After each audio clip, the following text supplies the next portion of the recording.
Good evening, ladies and gentlemen and board members. Good evening, board members. It is 7 o'clock, December 2nd. We do have a quorum, so I will call this meeting to order. The first agenda item tonight is to approve our agenda. Do I have a motion to approve tonight's board agenda? So moved. Is there a second? Second.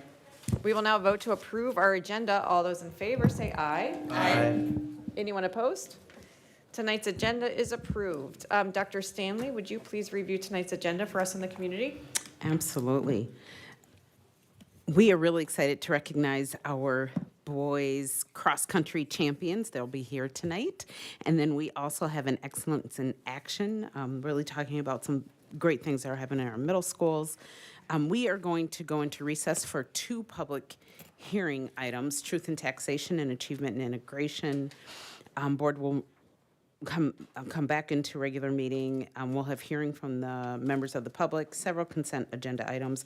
We have quite a few discussion items. A Legislative Action Committee platform update, which our students are here to present to us. Our 5-year financial forecast, a proposal that I have related to enhanced process for our Berg update. We're going to hear about our secondary courses for English language arts, two-year recommendations, secondary courses general change recommendations, quite a few international travel trips, policies, and then for action we have the certification of our property taxes payable 2025, quite a few policies for action, and then we have leadership committee updates. Thank you, Dr. Stanley. Next, I am super excited to invite Troy Stein here, and he's going to help us recognize our boys cross-country state champions. Congratulations to our team. We have our coaches and a lot of our teammates here, and we're really honored to have you here tonight. So I'll turn it over to Assistant Principal Troy Stein. Good evening. Can you hear? Is this working? We'll try this again. All right, we'll try it one more time. I just want to make sure that it's getting on the audio on the stream. But Troy Stein here, and I'm Assistant Principal, Director of Activities, and this is certainly a highlight to come here this evening. Certainly to be here in front of the board, Board Chair Allenberg, Dr. Stanley, Superintendent, appreciate you having us. If I could get the cross-country team and coaches to come on up here with me. And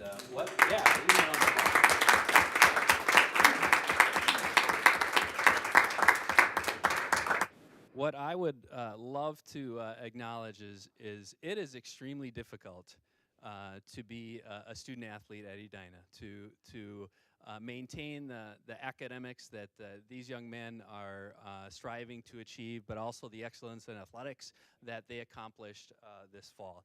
I know it's a time commitment of a huge amount, and these student athletes have really done a tremendous job of that.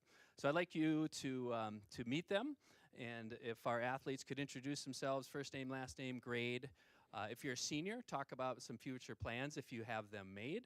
And if not, talk about a memorable experience from this fall season. My name's Isaac Corvlashado. I'm a freshman. I think my most memorable experience was learning from all these guys. And yeah. Hi, my name is Rocco Hawthorne. I'm a freshman, and one of my favorite experiences was the morning practices with the team. My name is Ben Bodewins. I'm a senior, and I'm planning to major in biology at either the University of Minnesota or Iowa. I'm Zach Danielson. I'm a senior. I plan on studying computer science. I don't know where yet. But my favorite part of the season was just watching all the hard work and everything the past 4 years coming together to win the state championship. My name is Ray Anderson. I'm a senior. And one of my favorite parts of the season was coming to practice every day and just working with these guys and eventually reaching our final goal at the end of the season. My name is Kevin Ibeck. I'm a senior. Besides winning the state championship, my favorite memory of probably my high school career is just being with these guys and developing the chemistry and family that we've truly developed. Yeah. I'm Jace Harder, and I'll be running for the University of Minnesota for track and cross country next year, and I'm a senior, so I'm Tordero. I'm a senior, and next year I'm playing golf at the University of Minnesota. My name's Sandro. I'm a junior. I think my favorite memory of the cross-country season was probably just running and training every day with the guys, making memories, having fun every day. Hi, I'm Jamie Kirkpatrick. This is my 23rd year coaching boys cross country at Edina. Winning is always a lot of fun, but this group has been exceptionally fun to be around because they're so close and have so much care for each other, and so that's been especially meaningful with this group. So really proud of them. I'm Tom Gadius. I'm Jamie's assistant. It was really a memorable year in a lot of ways. I think one of the things I'll remember is just kind of trying to hang on to the tail end of the pack, going out for runs with these guys every day, and watching them develop as people as well as runners. All right, let's give them all a round of applause.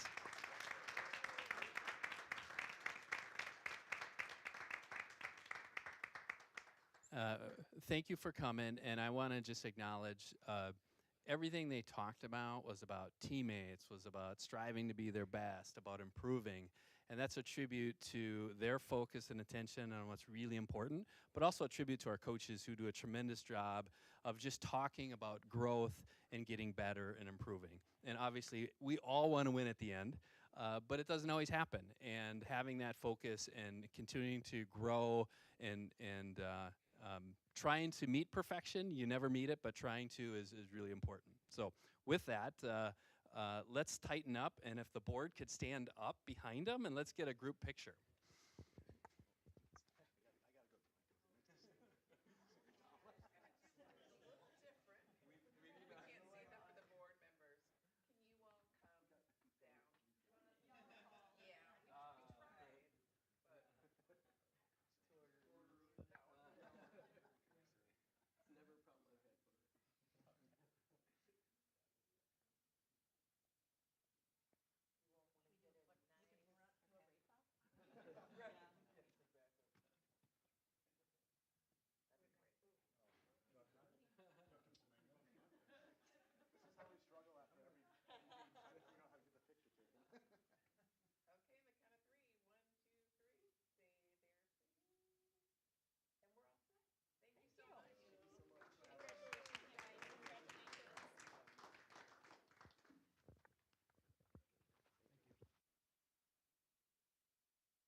That was great. I love having our student athletes here. Especially one of them mentioned they enjoyed practicing in the morning, which I think is a testament to their commitment to their sport, getting up before school starts. But thank you, Troy Stein, for bringing our cross-country state champions here.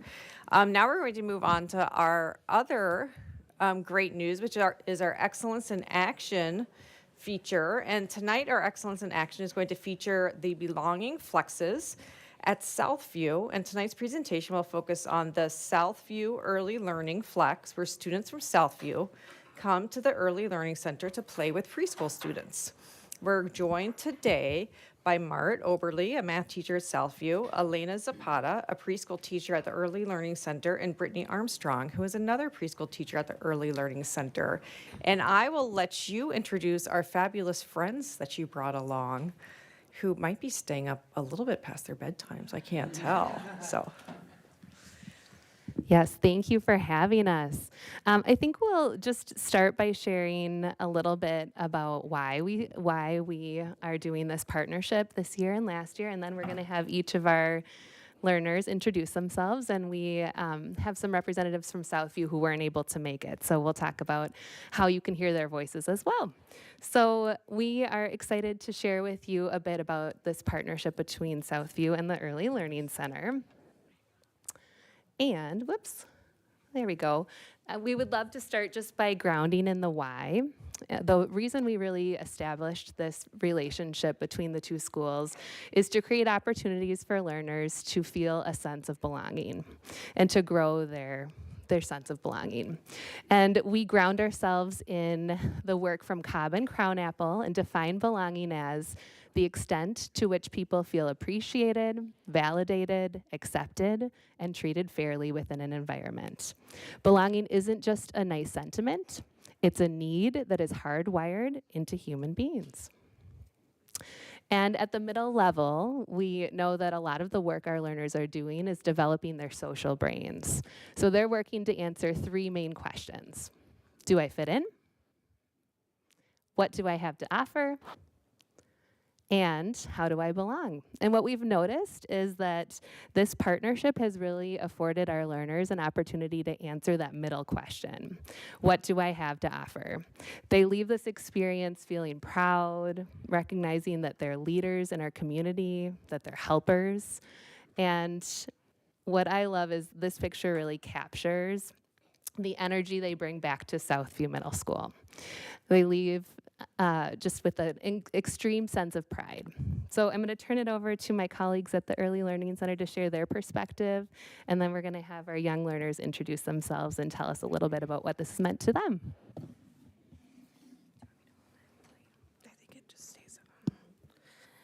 Hello, I'm Elena Zapata-Shurik. I'm one of the all-day forest teachers at the Edina Early Learning Center.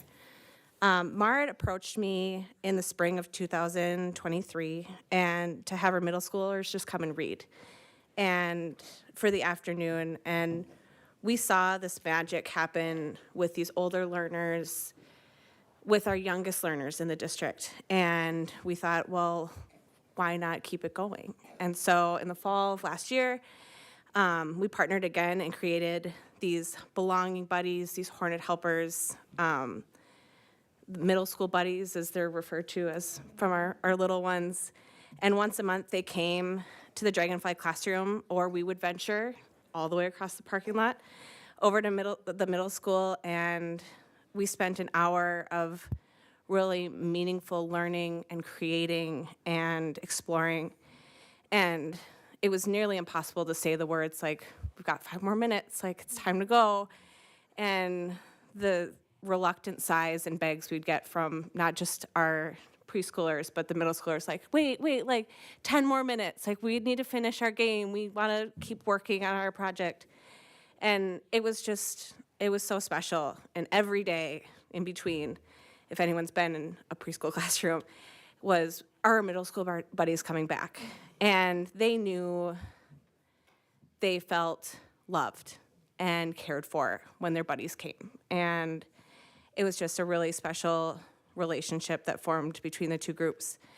And it was magical and inspiring.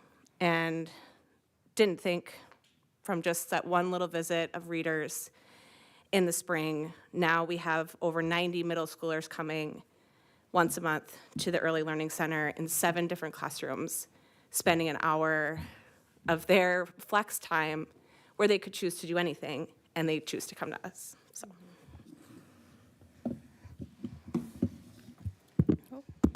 Hi, my name is Brittany Armstrong. I also teach all day downstairs at the Early Learning Center. I'm just going to be brief and echo everything Elena said, but just add a little bit from my classroom.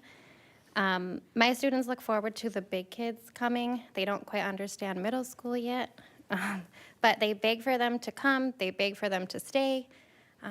And I just wanted to share a quick story about one of my students in my classroom and how this partnership with the middle school has built confidence and belonging in my own room. One of my students is very shy and is working on his speech at school, and that can make him slow to join in the fun and worry that he won't be included or won't have much to offer. And his buddy has been so supportive and so kind and welcoming. Just this last time they were here, I saw him run to the door and start talking immediately when his buddy came in and invite him to show him his cubby in our classroom. Which might sound silly, but offering something that he was proud to show was such an attribute to the middle schoolers and what they are offering our classroom. And my kids have just shown a lot of sense of community within our own Edina schools. They asked the first time after they came, do you think that they will invite us to our classroom again? And that was such a silly way to ask that. But really, they were asking, were we welcoming? Were we kind? Were we safe? And they wanted to talk about how they acted and if I thought the middle schoolers would come back to join us because they had had such a fun time. So I think it's really also helping set expectations in our classroom, and they're starting to learn how we invite people into our classroom and how people want to come visit and support us when we do that. So the middle schoolers have been warm, inclusive, and so supportive of all my students of all needs. And I'm just so lucky to be part of it. Thank you.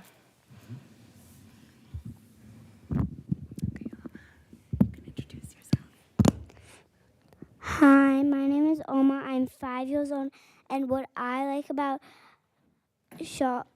for my buddies to come, they do lots of crafts, and they're very fun. And me and my buddy goes to gymnastics together, and it's called tags.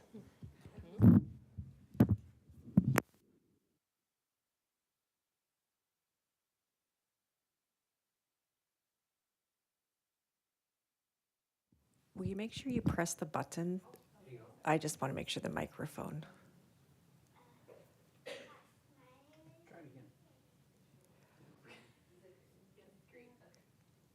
Yeah. No.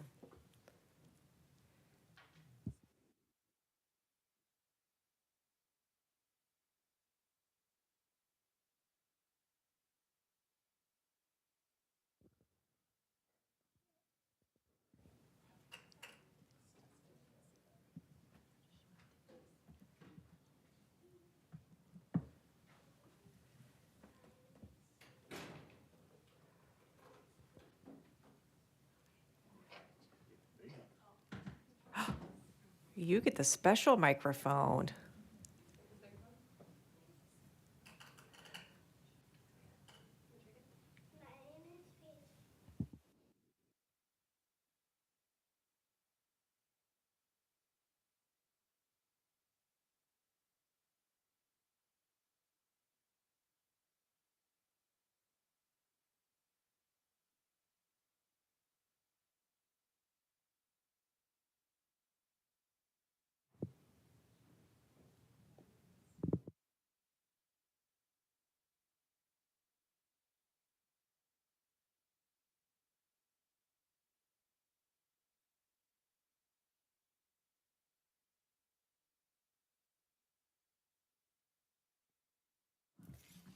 Thank you. Awesome. There we go. Thank you for having us. And we'll just close by sharing some podcasts that we have at Southview that showcase some of these experiences, including when our middle schoolers interviewed their preschool buddies in that top link. So thank you again.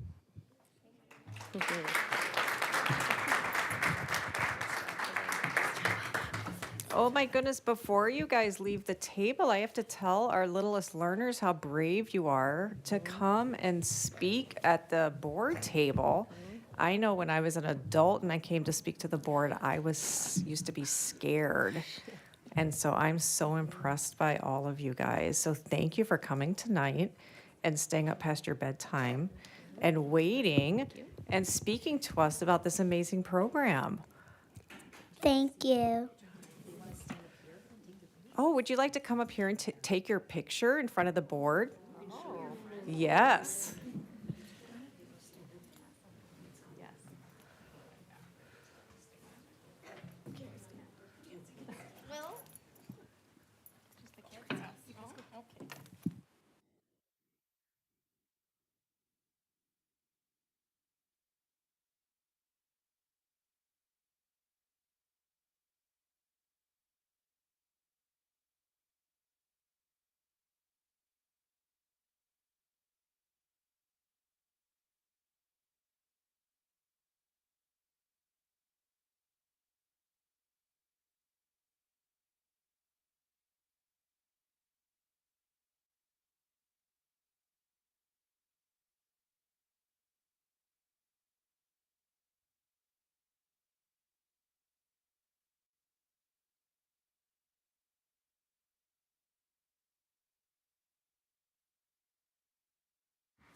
It's hard to follow that up, but we're going to move on with our truth and taxation hearing.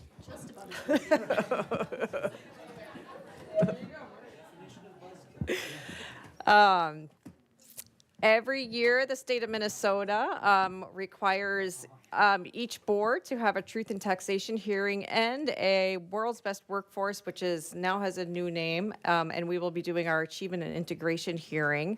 And so I'm going to be putting the board in recess in 1 minute, knowing that this hearing is actually for the public, for them to have an opportunity to review the board's taxes. And I will now turn it over to Mert Woodard, our Director of Finance and Operations, and the board will now officially go into recess.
proposed board holiday letter.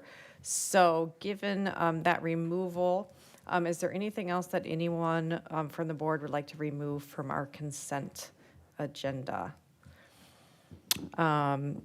Hearing nothing else, we will now vote to approve the consent agenda with the board holiday letter removed. All those in favor say aye. Aye. Anyone opposed? Oh, I didn't have anyone motion. So moved. Do I have a motion to vote on our consent agenda? Michael? So moved. Is there a second? Second. Elliot motioned and Michael voted. We will now vote on our consent agenda. All those in favor say aye. Aye. Anyone opposed? Thank you. Our consent agenda is approved. On to our discussion items, which these lovely students from Edina High School have sat so patiently for the last hour for.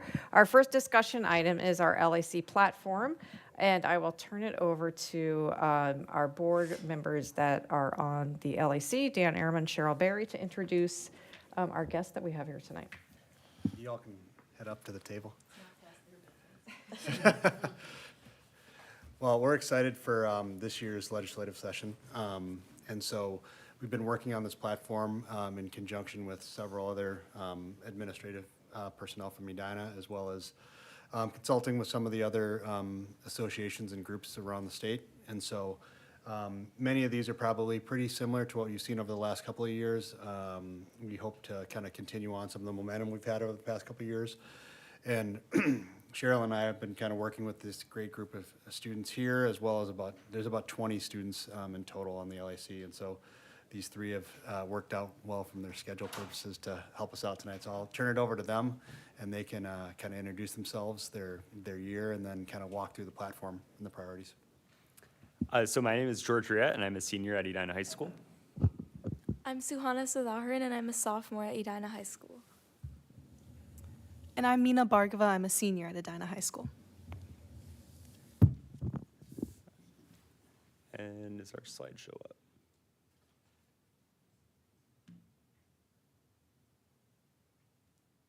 Thank you, Benson and Evan. So starting off with our legislative priorities, we have 5 of them. So number 1 is to stabilize education financing. Our second is to increase mental health support for students and staff. We want to ensure safe, sustainable, and modern school facilities. We want to address educational workforce shortages, and we want to increase support for special education and multilingual learners. So our first priority is stabilizing education financing. And as part of that, we want to increase the formula allowance we want to increase it by 3% over the current in fiscal year 2025 or 26 and 27. We want to increase our local optional revenue from $724 to $957 per pupil to recover the ground that we lost to inflation. And then we also want to link that formula to inflation. We also want to provide funding to cover the state mandated cost of Minnesota unemployment programs. Going on, still on the first priority, we want to provide additional funding and time for teacher training and curriculum to ensure a successful implementation of the READ Act. And we want to increase the operating referendum, local option, and debt service levies in the omnibus tax bill to reduce taxpayer and education funding disparities. And then also we are trying to push for no unfunded mandates to be introduced.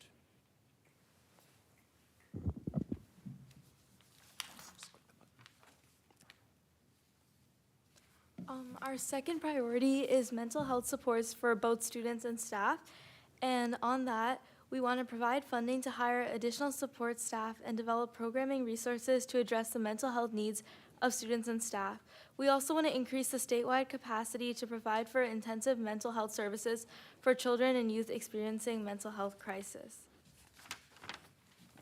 The third priority is to ensure safe, sustainable, and modern school facilities. And relating to that, we want to increase the Safe Schools levy and state aid to allow school districts and intermediate school districts to address and fund 21st century brick and mortar plus cybersecurity needs. We also want to remove the per pupil limit and expand allowable uses of long-term facilities revenue to allow school districts and intermediate school districts to enhance safety and sustainability through security modifications, remodeling, and additions to existing buildings.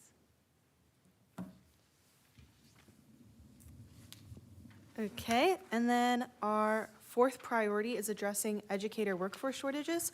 So regarding the shortages of teachers of color and just the general teacher shortage, we want to strengthen programs such as the Grow Your Own and other teacher apprenticeship programs, and specifically also focusing on teacher licensure, so maintaining that and expanding those pathways. And then not just our core teachers, but also substitute teachers, school bus drivers, paraprofessionals, and other staff, just really making sure that we remove barriers and provide incentives to grow those areas. Our fifth priority is increased support for special education and multilingual learners, specifically reducing the cross subsidies between special education and the multilingual learner programs, as well as enacting efforts to find solutions that address the shortage of, once again, special education para support throughout the Minnesota districts, and specifically focusing on fully funding the IDEA Act. And that's our platform. Thank you all. Any questions from the board? I just wanted to make a comment. I really appreciated when you talked about school facilities in your priority 3, how you emphasized that all the priorities that you have listed there and the actions you want to take are not only for the school district, but also for intermediate school districts. I'm the Edina representative for Intermediate School District 287, and one of the challenges for intermediate school districts, they have even less financial opportunities to be able to do things. And so combining both what we want to do for Edina School District, but also for an intermediate that we participate in is incredibly important. So I just wanted to acknowledge that and appreciate that. Thank you for being here tonight. I know for 3 high schoolers, you have a lot of other things that you could be doing. So thanks for taking your time. And also thanks for to all the other students that serve on the LAC and give their time. I saw so many things in here that are so important for the day-to-day, and when students are able to lend their voice to the reason why mental health is important or why having teachers of color are important, I think it really speaks to the legislators who are making those decisions. So thank you for lending your voice to that. And I look forward to kind of seeing this even more fleshed out with some of the graphics or some of the numbers that help us tell the story, because anybody that isn't on the inside of education might be like, well, these look like great things. But it's when you hear the statistic about how many school counselors there are for every large number of students that people say, really? That's how many kids one school counselor is in charge of? That starts to tell the story. And so like as we think about how we tell this, as we go out and you utilize us as board members, those numbers I think will be really key to helping us help people understand why these are things that we think are important to fund in education. So thank you. I don't have a question. I just wanted to thank our board members and Polly and our students, and also comment that I just think you guys did an outstanding job of being broad but very specific at the same time. And I think it's probably one of the better platforms that I've seen. I was like, check, check, check. You probably mentioned every single thing that I think is a huge priority to advocate for. And I just really appreciate your efforts. So thank you very much. I wanted to thank the students for presenting as well. The other part about it too is any board members who may have questions of any of the LAC members of the students, if you want student voice or first person experiences and whatnot, I think all of the student board members would be accessible to anybody if they had any questions, because one thing we learned on the legislator tour, they are the best presenters of the actual activities and effect and impact of all this stuff. And so if you have questions along the line between now and the end of the session or the start of the session, please feel free to reach out to us and we can coordinate all that, because they are an amazing group of kids. So thank you. Thank you. Thank you so much. Thank you.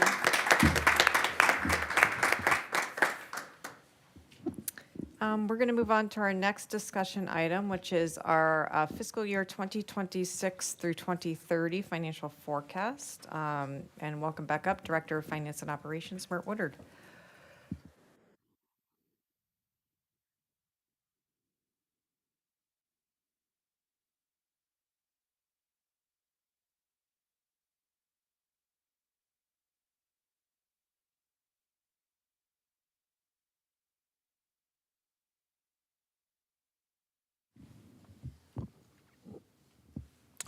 That looks a bit odd.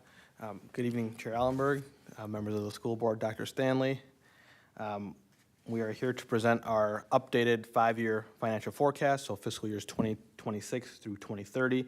We spent the last several weeks and months rather, wrapping up our fiscal year 2024 audit. Unfortunately, the final reports are not ready for presentation tonight. However, we do have an understanding of what the figures are going to be. So it's an appropriate time for us to update our forecast with some actual numbers from the prior fiscal year and display those for the school board. So the agenda for tonight is to review the methodology behind the forecast. So kind of go through the philosophy that I use and my mindset going into producing the forecast. We'll talk about some of the revenue assumptions that we have, some that are actual at this point and will be made actual later tonight when we certify our property tax levy for fiscal year 26. We'll talk about some of our expenditure assumptions and then ultimately what that means for fund balance this year and the subsequent 5 years. So number one, we'll go through our forecasting methodology. So we use something here known as incremental budgeting. So what that in basic terms means is we'll take our current budget and we'll go through every single line item and we'll add some sort of inflationary adjustment based on the best information that we have available at the time. That's a somewhat conservative approach to budgeting. It might lead to some inefficiencies because you might be inflating budgets that otherwise should be eliminated or adjusted. However, it's kind of the starting point that most school districts use because from any given year to year, a school district's likely not going to be adjusting its operations to a material degree. So again, we'll assume that the operations, which basically means staff, 80% of our costs, as we mentioned earlier, our staff will be the same in all years of the forecast. Also, we've taken a pretty conservative approach on our enrollment. We're only adding the enrollment that is coming with the growth at Countryside to the expansion of that facility for Spanish dual language immersion programming. And then we're going to assume that none of the other schools are actually adding any students. So that's going to suppress our revenues while inflating the expenditures, of course. For the purposes of this forecast, the base year is actually last school year, which again, we now have our final figures for last school year. So it's important to kind of set the context regarding our future years based on this base year. So that first column is our budgeted revenue and expenditure for last school year. As you can see, we budgeted about $154.2 million in expenditures. We actually came in at 154.9, so more or less exactly on, a variance of 0.4%. So that's quite good, pretty accurate. Revenues, where we've used a more conservative approach to producing those revenue forecasts so that we can align our operations properly and not overspend. And we did overperform in revenue. So we produced 3.5% more revenue than we had budgeted for, which of course goes to our fund balance. The primary variances there are in interest revenues. Interest rates remained higher for longer and actually continue into this school year as well. And so we generated upwards of $1 million more than we anticipated that we would. Also, we typically take a conservative view on special education revenues. Those are not based on a per pupil funding source or funding formula rather, but rather the expenditures that were incurred last year. The state will then reimburse you in the subsequent school year. So you don't know your exact final special education revenue until kind of March of the next school year. And so our revenues in that category also exceeded our budget. Also, last school year was the first year that cross subsidy went from 6.43% to the 44%. So some good revenue growth in the special education area. Overall, we added about $6 million to our general fund balance. Not all of that went to the unassigned portion. Some of that does go to the restricted fund balances as per state law. However, our budgeted 5.9% assumption on unassigned fund balance, which was below the school board's policy, and we actually do exceed that, and we're coming in at about 7.4. So good news, our expenditures were exactly where we thought they would be. We budgeted conservatively on revenues, and those conservative assumptions did bear fruit, and so we did overperform there. So good news to reset our base year in a stronger financial position.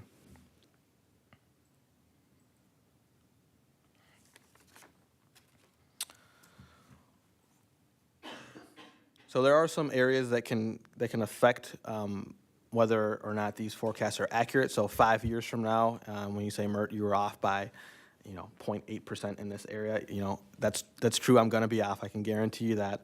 That's because things change. Right now, we're operating based on the information that we have, and we'll constantly update this as new and better information becomes available. These 4 areas are some of the areas that we will see changes. The primary one is legislative action, which is a good timing because of our Legislative Action Committee just presented. So this is a funding year. The state, as you know, funds school districts on a biennial basis. The odd year being a funding year, so fiscal year 26, which starts on July 1st, 25, will be the first year of new funding. So any additional appropriations above and beyond what we project now will simply go to the fund balance, and then we'll readjust our operations based upon that figure. There might be changes to property taxes. That hasn't occurred in recent years. However, there is a lot of, legislative capacity and advocacy for tying some of those formulas to inflation. That may happen this biennium. It might happen in subsequent biennia, and so we'll adjust accordingly if and when that happens. Unfunded, or the vogue term now is underfunded mandates, may come up this legislative session or in a policy year as well, and so those can affect some of our assumptions. I don't think anybody was predicting that school term unemployment would be an ongoing cost. The paid family medical leave is also going to be an additional cost, and those are things that we'll have to adjust our operations to, and those may continue to happen. Macroeconomic changes, things that nobody can expect in terms of heightened hyperinflation as a result of global pandemics. Labor market challenges that we continue to see, those things create additional expenditures for school districts. The big one is enrollment changes. 90% of our funding that we can use to instruct students comes from the students that we serve. There won't be a state or a demographer anywhere in the state that's going to predict there will be more school-aged children in Hennepin County over the next 5, 10, 15 years. And so that might create an impact for Edina. As of now, we continue to be kind of a destination district, and we're able to have robust enrollment as a result. However, at some stage, there's simply going to be not enough students to go around, and so we'll have to adjust our operations at that point in time. And then much like fiscal year 24 overperformed, if we over or underperform in the current fiscal year, that will then inform all future fiscal years. We won't obviously have those final figures until this point next year. So we'll then reset the 5-year forecast again this time next year. Revenue assumptions. Apologies for the formatting issue. There seems to be a slight deviation from maybe Google Sheets to what we're presenting here.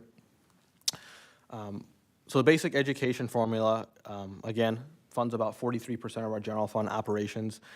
We know for a fact that that's going to go up by more than 2% for next school year. The state did pass that being tied to inflation.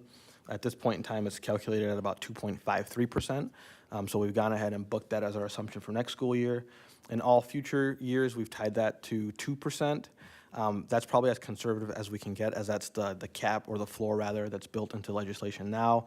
It's highly unlikely that it will be at that 2%. However, I think this is a funding source that we want to be as conservative as we can, because it is our largest funding source. And if we are overly optimistic on how much money we're going to get here, and we align our operations to that, and for some reason that doesn't come through, then we're going to have some grave structural issues. Unfortunately, in the news, there are a number of school districts, some close to here, which were a little bit too optimistic on their revenues, and now they're having some major issues, which is not something that you want to see, and something that we want to avoid at all costs in Edina. So the table at the bottom there, you see the formula. It's basically our pupil unit. So a grade kindergarten through 6th grade student will count as 1. A grade 7 through 12 will count as 1.2. That's why those 94, 50 figures are about 1,000 greater than the number of students we serve by a head count. That number multiplied by the per pupil revenue amount derives our basic education aid. So that first year, fiscal year 26, is 2.53%. Again, fiscal years 27 through 30 are 2%, and you can see the incremental revenue increases ranging from $2 million to about $1.5 million. You'll also notice that beginning in fiscal year 2028, I flattened off the enrollment and have not added any growth. Fiscal year 2028 is when we should have all 12 sections of the Spanish dual language immersion operating at that site.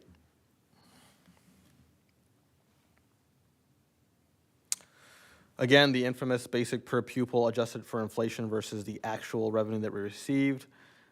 The green dotted line on the bottom is the 2% on average we received over the last 20 years, culminating with $7,281, versus the red line, which is about $8,637. Don't have my glasses today, but that's about $12.8 million of additional revenue that we otherwise would have received. Hopefully additional funds above and beyond that inflation that's been built in finally for fiscal year 26 is approved by the state. But again, that gap does exist and it's not closing.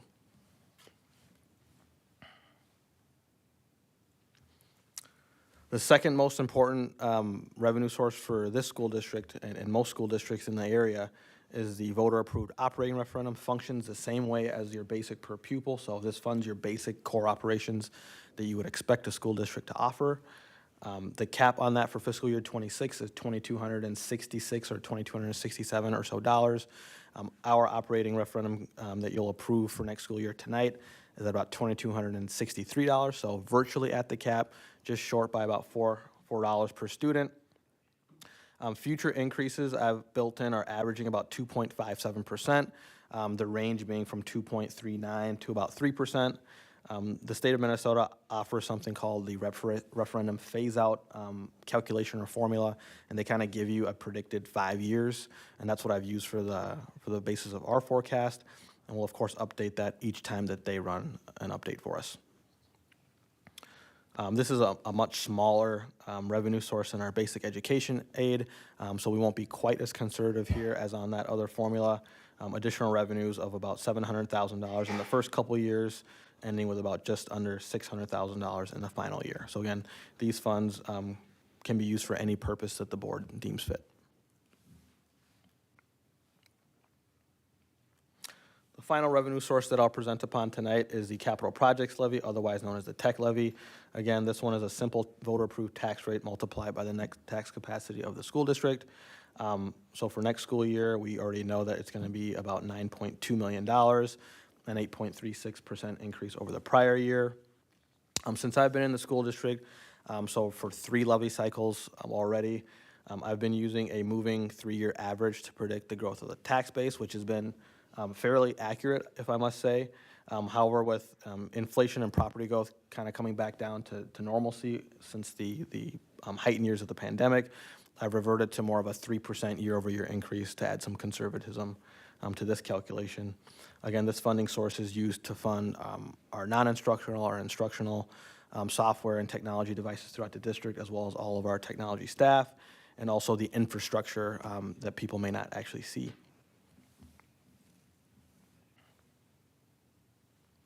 Before I move on to expenditures, I will say that on all the other revenue sources, I've just maintained flat revenue. So anywhere from a 0 to 1% increase to maintain some conservatism. Those other funding sources are much smaller in nature, so being conservative there isn't going to derail us from offering some of the services that we do in terms of the forecast looking like we need to make containments.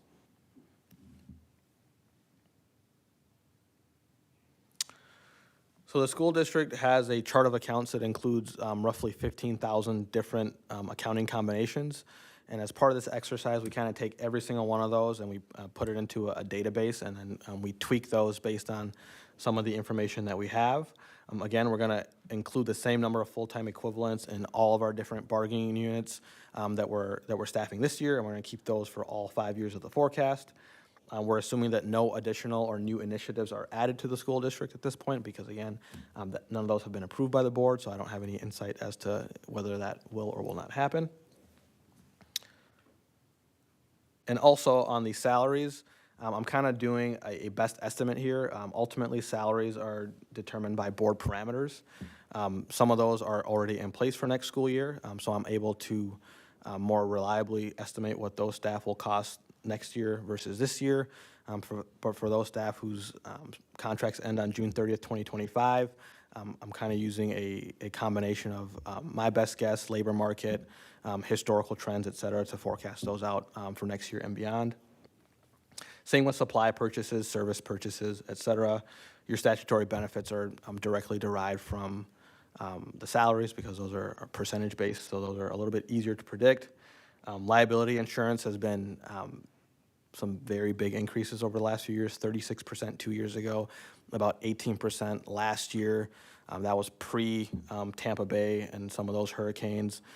Anything that happens in other parts of the country that cause pressure on insurance, that will trickle down to other parts of the country as we go to increase or renew our liability insurance. So I'm expecting another pretty big increase for fiscal year 26, and that will start to decrease, hopefully, in the outer years. Things such as utilities, supplies, purchase services are kind of based on the historical trends.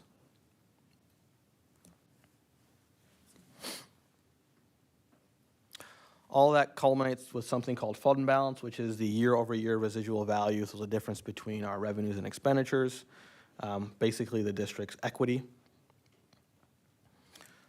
Many believe that it's the district's most important financial metric after enrollment, most likely. It's a measure of the district's financial stability, our ability to meet our ongoing obligations and have enough cash in the bank to do so, our ability to invest funds that aren't being used for cash flow purposes to gain extra revenue for the school district, insurance against uncertainty, so there might be underfunded or unfunded mandates that come as part of the legislative session, so our fund balance can help mitigate the impacts of that. There might be times when school is out of session for healthcare related reasons. Our fund balance will allow us to continue to pay staff until those matters are resolved. Credit worthiness is also a major, or fund balance is a major portion of credit worthiness. As you all know, the district has proudly maintained a AAA credit rating since 2010. Fund balance is a major component of the rating agency analysis and when they assign those.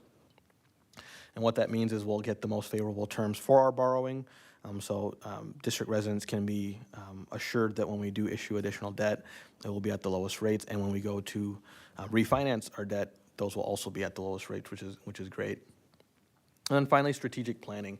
If the school board deems that we need to make a one-time purchase to initiate or start a new program, having funds set aside to do that and not have to contain or cut from other areas of the budget is an option that's available should you have a robust fund balance available. So always important to have a nice fund balance. District policy dictates a 6 to 10% unassigned fund balance. Obviously, we have more than just the unassigned fund balance in total. We're looking at about a 17% fund balance as of today, which is slightly lower than some of our peers, but I'm starting to actually gain ground on many of them, so we're in a better place than we otherwise would have been, but still some work to do. And this is sort of the rough year over year of what all those assumptions and numbers look like over time. One thing I did mention in terms of a factor that might lead to variances to the budget is actual performance in fiscal year 25. You'll notice actually in our revenues, it's fairly flat from 24 to 25. That's because our actual performance in 24 was better than expected. And since 25 was based on a more conservative 24, you can expect that 25 will be revised at some point this school year to reflect a little bit more revenue. And that will then inform future years as well. But this provides some directionality for you and kind of the trajectory. There's no imminent need for us to do a cost containment.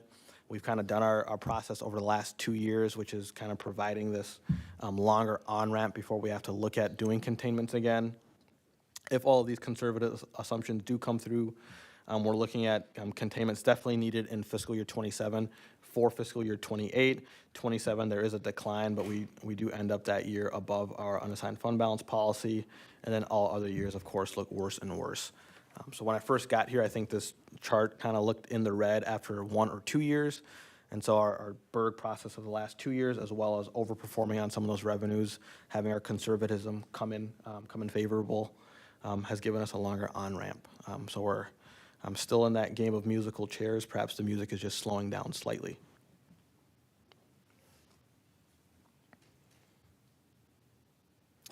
Any questions? Board members, what questions, comments do you have for Director Woodard? Director Bergman? Thank you very much for the wonderful presentation, as always. One thing that your presentation did not include, because it wasn't meant to, but I just always want to take this opportunity to remind everyone that how much does federal aid contribute to our fund balance or to our operating revenue? Yeah, at most about 2%. Mm-hmm. Yeah, I think the last time I saw it was like 1.57% from that standpoint. And what is mostly that money geared towards?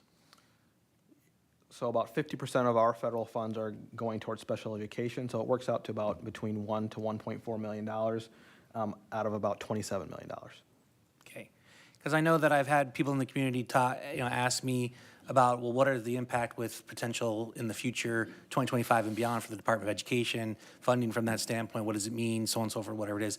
I just want to remind the public that, while yes, any cut to any part of the budget is not advisable nor something that we wish for, that I want to keep it in perspective that those funds are fairly small when you look at the entire picture of how we operate the district.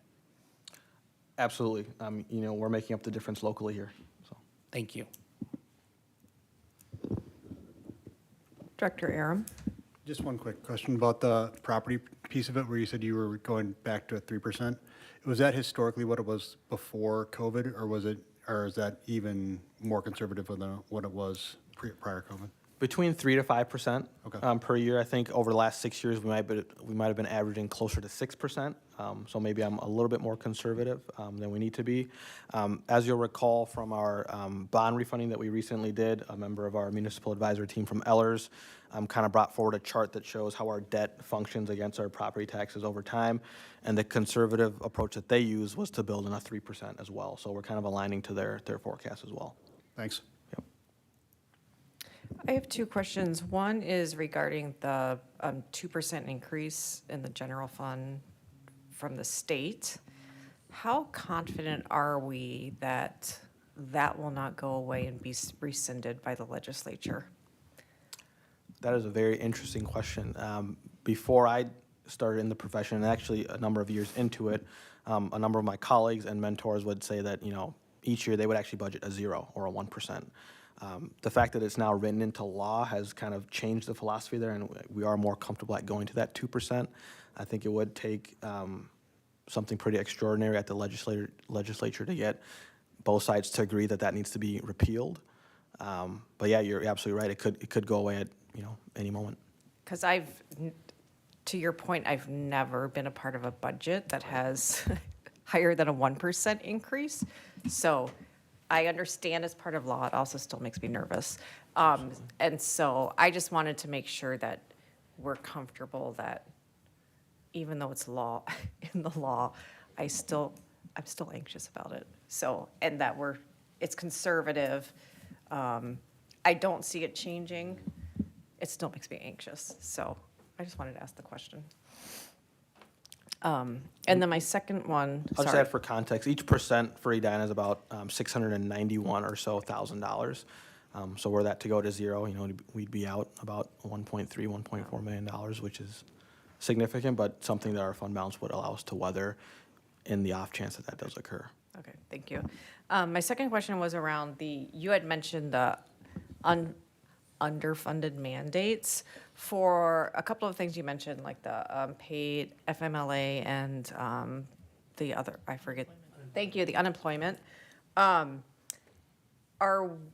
in your estimates or what you've built in there, do you feel like we've built in a robust enough estimate? We've only had a little bit of time to look at how much that could possibly cost our district. So I just wanted to ask about those specific new expenses for our district. Great question. So I'll start with the school term unemployment, which is something that's already in place today. So last school year, we spent about $247,000 on that. This school year, it's been about $347,000, so it is increasing. I will say that, though, to date, the state has paid every cent of that for now out of that $40 million pot. My guess is that would be fully exhausted by the end of summer of 2025, but again, to date, we've received reimbursement. In terms of being conservative, I've budgeted those expenditures, but I did not budget the revenue. So for fiscal year 2024, part of the overperformance was that we spent $247,000. I assumed that we would get zero. We got $247,000. So I've maintained that same cadence in the out years for paid family medical leave. That was actually revised last legislative session upwards to 0.88% of your gross payroll. School districts will be responsible for at least half of that, so 0.44%. I've actually built in a little bit more than 0.44% and assumed no aid on that as well. Perfect. I just wanted to see how you had budgeted for that, and I absolutely agree. We should budget as much as possible, assuming we'll get a minimum amount to nothing from the state. So thank you for doing that. I appreciate it. Those are my questions. Oh, I Director just Barry. wanted to comment, this presentation all ties in really nicely to our legislative action platform. And if there are any community members who are watching and want to get involved, it is a budgeting year. We're going to spend from January till the end of session advocating for money for our school district and all public school districts. So if anyone wants to get involved, contact Dan or myself, and we will find a way to get you involved. Thank you, Director Barry. Anything else? Thank you very much. This was great information. I appreciate it. We're going to move on to our proposed enhanced BRRG process. And Dr. Stanley. Thanks, and thanks, Director Woodard. The information that you provided is really helpful for and directly related to what I'm going to present to you. So you remember for the past 3 years, actually, I think for over a decade, long before I came, I think really it started with Ken Drigseth, quite honestly, started the Berg process. And for the past 3 years, have been continuing with the Berg process, which is budget reduction, reallocation, or revenue generation. That's what Berg stands for. And for the past 3 years, I've been holding meetings at schools. Mert and I go out and we hold the meetings at schools, and we just have not had a lot of people come to the meetings. And so we're looking for an alternative way to engage the public at a higher level. We saw last year, although we held the Berg meetings, we held a virtual session. We surveyed staff. We surveyed families. We did see that when it came to the administration's final proposal, community members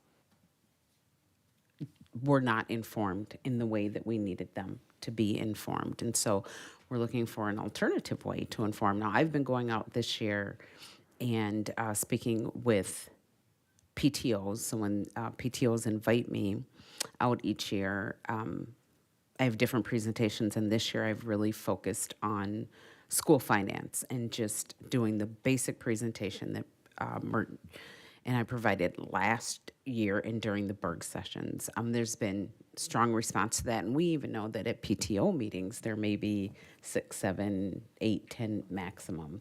And so we still need an alternative way to reach a greater number of individuals. So I put together a proposal here for how we could engage more community, moving to more of a task force focus that is really intentional, recruiting 50 to 70 community members that have a variety of backgrounds. We would use very similar to a World Cafe model where individuals would be placed in small, consistent groups, so they're working with one another, looking at different budget reports that Mert would provide, really receiving information and just developing a sound and deeper understanding of school finance overall. Those small groups using an accordion process, you think about an accordion, it goes in and out. And so using that accordion process, the small groups would come back together as whole groups, really be able to share out the information that they are capturing, just to make sure that we can really leverage all of the expertise that's in the room. Really using a concerted effort to recruit stakeholders that represent all of our student communities. And then making certain that we have staff, parents and guardians, students members of the board finance committee, community members, business leaders, administration. I sit on chamber board. We have several individuals on chamber board that are business leaders in the finance area, and I think it would be really important to have those multiple perspectives that are in the room there. And then being intentional, this would be an application process. And so being intentional that we are looking for members with strong finance background, strong school finance background, data analysis, problem solving, and communication. So you wouldn't have to have those. And we really want a group of individuals that have that strong background. So we would ask for task force members to commit to up to 5 meetings between January and June, which is a little bit different than saying, hey, come to Cornelia for our Berg meeting on, Tuesday night. And again, this is a commitment of really building the capacity of our community to understand as best as possible the complexity of school finance. There is no other experience like that. Really connecting this task force to everything that we have, many things that we have in our strategic plan. One of our strategic priorities is to develop leadership. This develops leadership throughout our community. One of our strategic priorities is to engage community. Again, we were engaging community, but we were not engaging enough people to really make a difference, to get information out. And an outcome of this group is that they would develop a set of Berg options. Remember, Berg is budget reduction, reallocation, or revenue generation. So options that align with all of those that can be more deeply analyzed for viability, bringing it back internal, and then having those vetted by a greater set of stakeholders. And so what I would be asking for is that a member of each one of those smaller teams would be willing to host a meeting at Starbucks, at Caribou, within the community and within the neighborhood, to invite individuals that they know. I have this thing that I always say when I'm working with PLC, Parent Leadership Council, I always say, I need you to go out and share this with 20 other individuals. If we have 50 individuals and we shared that with 20 individuals, that would be 1,000 more people that we would be able to engage in the community. Again, they would be well trained for this. They would be provided with the materials, the slide decks, all of those pieces, and they would have gone through this training themselves so that they would be well equipped with the experience to be able to present to their neighbors. And Mert and I, cabinet team, would be able to provide them with any supports that they need. So I did put together a timeline there, a timeline for the tasks. We have, as Mert shared, we went through a really arduous, and I think it's fair to say painful, budget reduction process last year. And those budget reductions have put us in a budget reductions coupled with interest that we accrued and things like that have put us in the position where we are not going to be bringing forth a formal set of Berg items for FY26. So this gives us a much longer on-ramp as we start to look at FY27. And that would allow us to be able to have those recommendations for FY27. This isn't for FY26, for FY27 to the school board for review and eventual approval September through November of 2025. That allows the board to have engaged through administration, many community members to seek their information, to really educate the community on a greater level around school finance, and gives us a lot of time, gives the board a lot of time, well before the typical time that we would have recommendations to the board, which is usually, February or March. So what I did with this plan is I have a key communicators group of about 33 people. And I set this plan out to them to get feedback from them, you know, to figure out does this even make sense? And used Thought Exchange for a formal traditional survey. And what I've done is I've taken a summary of what that information shared overall, an overall summary. Really, I'd like you to look at this as a Venn diagram, but in a rectangular form, to see there, you know, and then I've used that feedback and embedded that into the plan to make the plan more amenable for our community. So with that information, I am open for your initial reactions.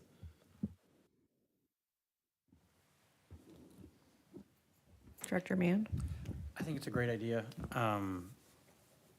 From talking a little bit about it before, I've worked in a different capacity with a district where they did a similar thing and they had a big budget cut kind of coming, and it worked as far as to give the community a lot of ownership and just kind of, I think, reduce some of the shock that comes up. I think that was what happened with us last time, with maybe some of our, well, not to put my words in the community's mouth, but I feel like there was a lot of surprise, and like you had said, you guys had so many meetings, and we just didn't get the engagement that we would have hoped. But and this model is a heavy lift for staff, no doubt about it, in the sense that it's a lot of bringing people along that maybe don't have that background right to begin, or even if you have a finance background, it's a whole lot different than school finance, or if you have a business background, it's a whole lot different than school district finance. One thing that, and being the task force are public meetings, which I think is great. One thing that can happen is, you know, misinformation makes its way around the world before the truth gets out of bed. And one thing I've noticed is we have an engaged community, and people may hear a rumor and go, oh, the school board did this, and it was something that maybe we talked about, or maybe a task force had talked about. One suggestion, take or leave, certainly, is have maybe communication staff, whether it's in, you know, the buzz or just an online post saying, oh, the task force met, here were some key takeaways they had. Not necessarily minutes, but kind of, you know, more of a narrative, just for when there are those moments on, say, Facebook, when there's a person who may not know the entire story of something that happened, saying, oh, the school board decided they're going to charge for busing. And it was like, well, no, they talked about it. Or, oh, this task force just discussed that. Where sometimes there'll be a person that wants to spread the right information, can just provide that link and say, well, actually, no, this is, the district has a post about what that is. And sometimes it helps, sometimes it doesn't. But I think that also helps for people that maybe want to read something quick, where, you know, we can make things visible online, but people aren't going to maybe necessarily watch the whole meeting or that sort of thing. But otherwise, I think it's a great idea as far as just getting more ownership and getting people more into the process. And like I said, and thank you for staff for taking on, because it is a heavy lift bringing that many people back into the process and to go forward with it. But otherwise, I think it's a great idea. Director Aram? Just a couple questions. Are there other districts that are doing something similar to this with the same size and scope? And then, well, I'll ask a second question after you. Yeah, I don't know that I've come across any that are doing the same size and scope. I'd say probably the closest is, I can't remember the name of the district, but out in the state of Washington. They are a much larger district than we are. They had some 35,000 students, and they did choose to go in the form of a task force. They were in the position at that time where they were having to make millions of dollars of reductions, $14, $15 million. And so they chose to engage similarly, but not exactly the same. Okay, thanks. And then the other question I had was, or comment, well, actually was, you know, I think one of the things that we miss sometimes, not intentionally, but unintentionally, is like the pre-K factors in a lot of these decisions that we're going to make, are going to impact incoming things. So if we expand that community member definition and make an intentional effort to get some of the young families that are in, preschools and some of our partnerships in preschools and stuff, I think it might be good because having them, that's a very viral communication network, to say the least, amongst that group of people. And then one other note I saw, there was something about in the common ground piece about A community to vote on. Was there any context about what the vote portion of that was at all? Was it just opinion vote within the groups, or was there something more structured? Yeah, so the context for that is that we were using the IROD model when we would go out to Berg meetings. And we were asking for feedback, for ideas. What are some ideas that you might have for reductions, for revenue generation? Not a lot of people got into reallocation. And they said that that was just too much ambiguity. And that they just felt like they did not have enough information in order to give options out there to even vote on.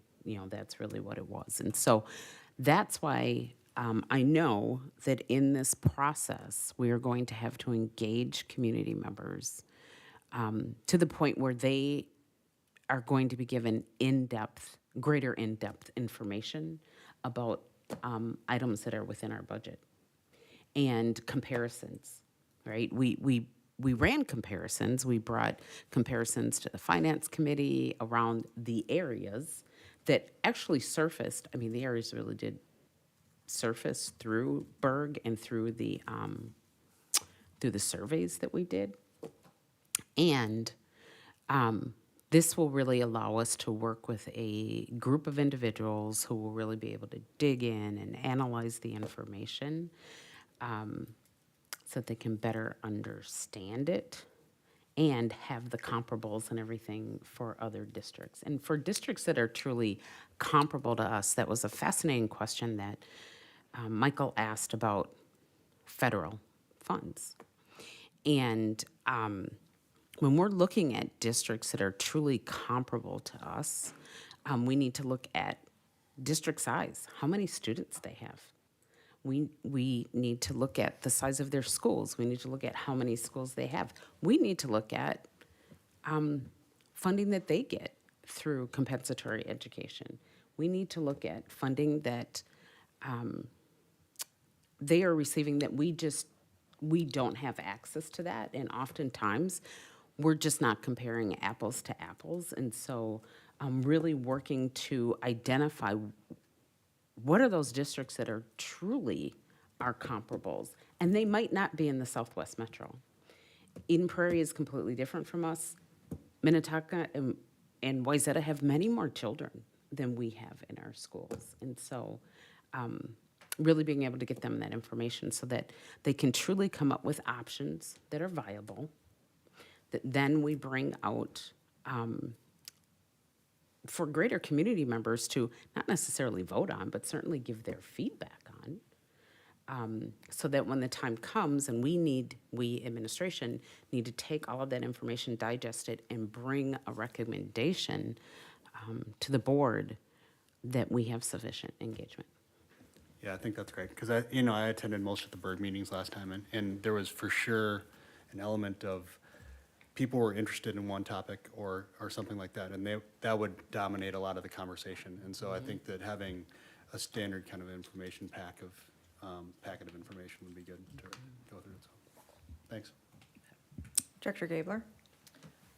Going off of that comment about the voting, thank you for setting that up, because at first when I read this, it gave me a little bit of pause because I thought we were going to have the community voting on things, and I didn't want it to necessarily set us up in an inequitable situation where the people that were on the committee said, well, we voted on this, and then the board voted it down. And so thanks for explaining it as such that there'd be a lot of context given to them, and it wouldn't necessarily be a voting process, because when I first read that, I thought, uh-oh, that could set us up for. No, that is the there summary of the feedback that I received on the process. That doesn't mean that there aren't some community members or some of my key communicators Yeah, so I think going into it with the understanding that it's a great resource, and some people might want to vote on these things, and maybe looks a little different than that. Overall, I love this. This is the enhanced process that I was hoping we could get to after going through last year. And so thank you for the work that went into this and the thought process behind this. I did have a couple questions. Are staff in a separate task force than community members? No, staff would be included on that task force. However, I do believe you'll notice in January of 2025, well, first of all, I did list staff in that list.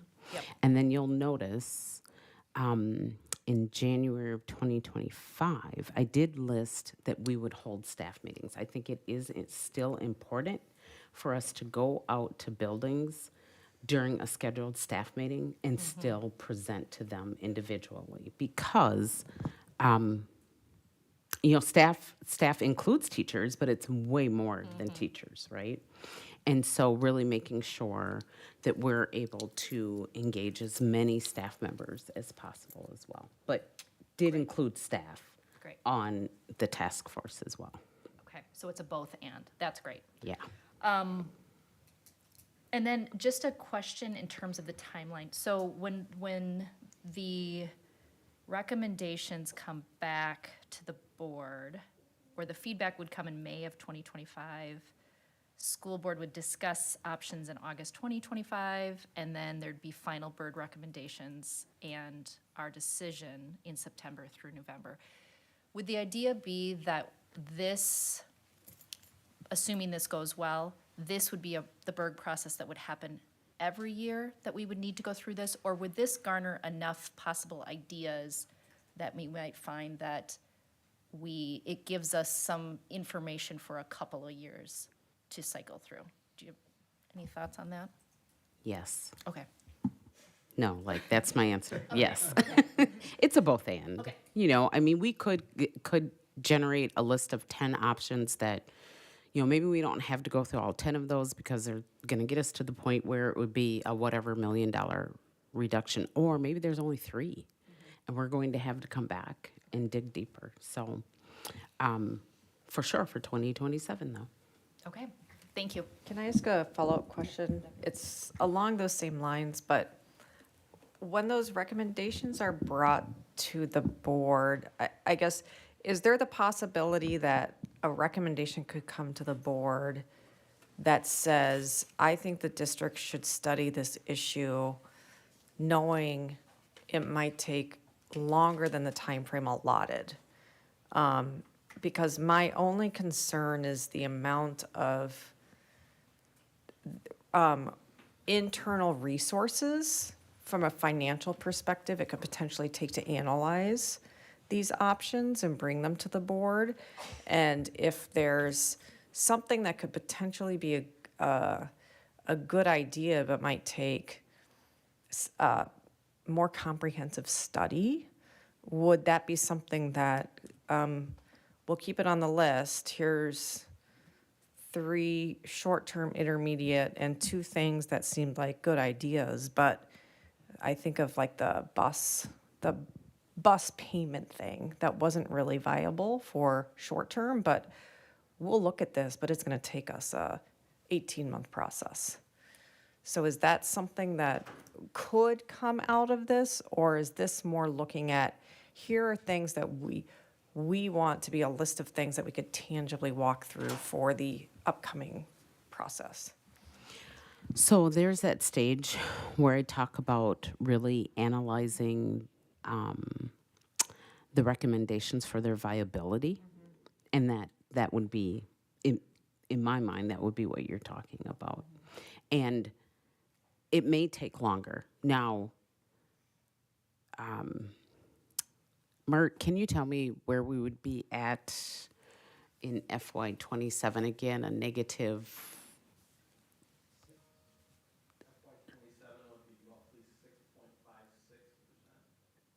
Yeah.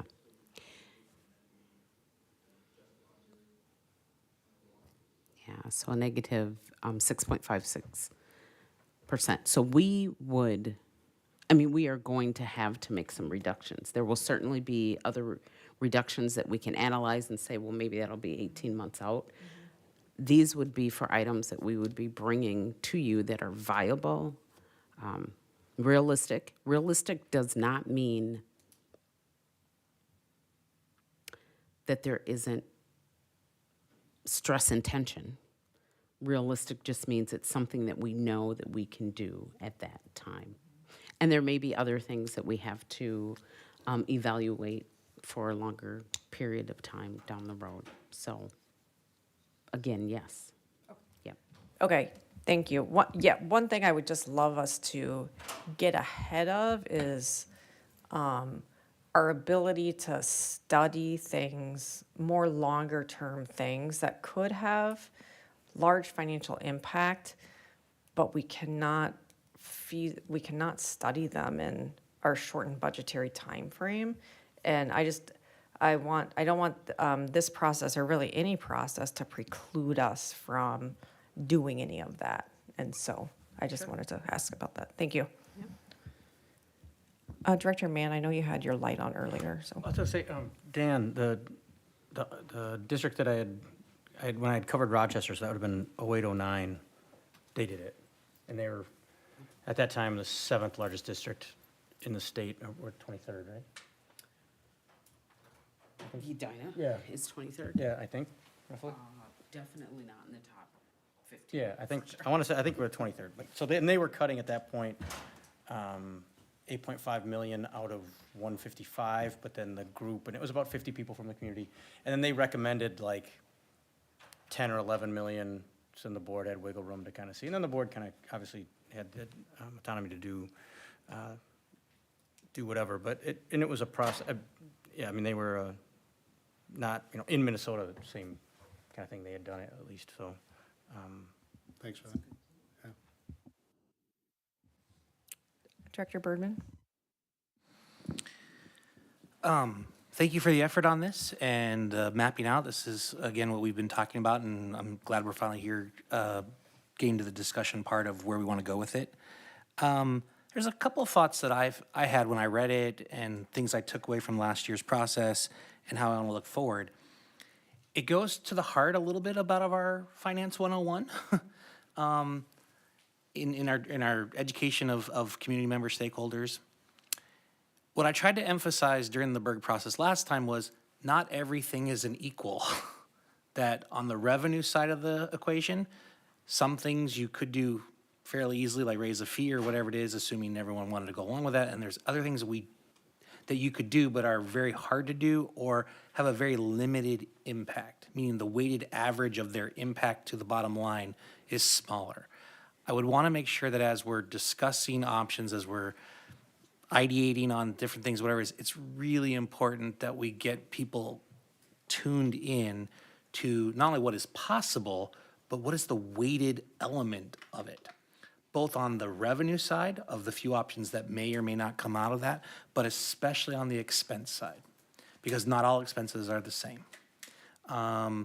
We want to get to a dollar amount, that's the goal, but different things have different weighted impacts to what we looked at. And so I want to make sure, it's not that I don't think the administration doesn't understand. I think the administration explicitly understands that. I don't think the community members, I don't think all stakeholders that are involved with this may get that today. And so whatever we do with this process, however big it is, however much this task force is doing, and so on and so forth, it's critically important people understand that weighted average component. Second part, we talked about this Berg process a lot. There were a lot of ideas that came out during the Berg process from community members when people came and spoke to us. They championed different things, so on and so forth, that are literally not possible for us to do. It's not legally possible for us to, there's no mechanism for us to do that, or it's literally prevented by law for us to change something from a referendum or whatever it might be. It's critically important that we have an established set of facts. So when people are then doing their ideation, they don't violate those facts. That will keep us in the boundary. and I'm not saying that in a negative way, hopefully my tone, I'm not coming across in a negative way, but in order for the process to work, there are just some absolute truths that people have to abide by. And I can't sort of articulate that enough. I think we do a wonderful job on our Financing 101 presentations. I think that's a core thing, and the more we can disseminate that out to more people, that's awesome. But it has to include this understanding. If people walk away from any presentations or multiple presentations and they still don't get that, then the level of engagement that we're seeking in this process will not succeed, in my opinion. So that's on that part of the core establishment there. The next part was in the application process where you kind of emphasized, or the team emphasized, what are kind of the backgrounds and so on and so forth that are needed. What I would say is that while we see this on the finance committee, where we have our community members who have a financial background and they can understand this and so on and so forth, which is really critically important. But what I also think is important, kind of go to you call these people your communicators, your key communicators, thank you. Key communicators are people who have an ability, right, to articulate the things that are challenging, that are complex, or whatever is in more simplified ways to get more people to engage with that. I love that focus, and so whatever you've done with those key communicators, how do we, in our application process, how do we find, do people fulfill that need in doing it? I think that's part of your goal. I'm just trying to reemphasize that I think that's another critical success factor in making this work, is that whether they have financial background or not, well, that would be great. In my opinion, what'll be even more important is, can they be a key communicator in articulating the complexities of these things we just talked about, but in a way that is consumable by the diverse people of stakeholders that we're gonna be communicating with. That, to me, will be critically important. And then lastly, when we talk about stakeholders, and Erica asked about this about as far as the staff and so on and so forth, what I'm hopeful for is that our own staff, if they understand the parameters of, okay, in this area, we need to find 5% of savings, that's the fact. What is the best way in which we, that could be through, if they can find better efficiencies, if they can find a different way of working on, like the media specialists had to do that, right? We kind of gave them a construct that says, okay, here's how many full-time employees we now are allocating to this component. Now please figure out how you're best gonna achieve the goals that we then have for making that happen. They weren't able to say, well, I still need another half of FTE or another 1 FTE to make this work. No, this is what you have. If you had this as your assumption, what would then be the result that you would then look at? I'm not saying I would expect that for everything, but my hope is that the staff will be able to bring their level of knowledge and expertise to certain things to say, okay, here's what we could do in providing options for that purpose.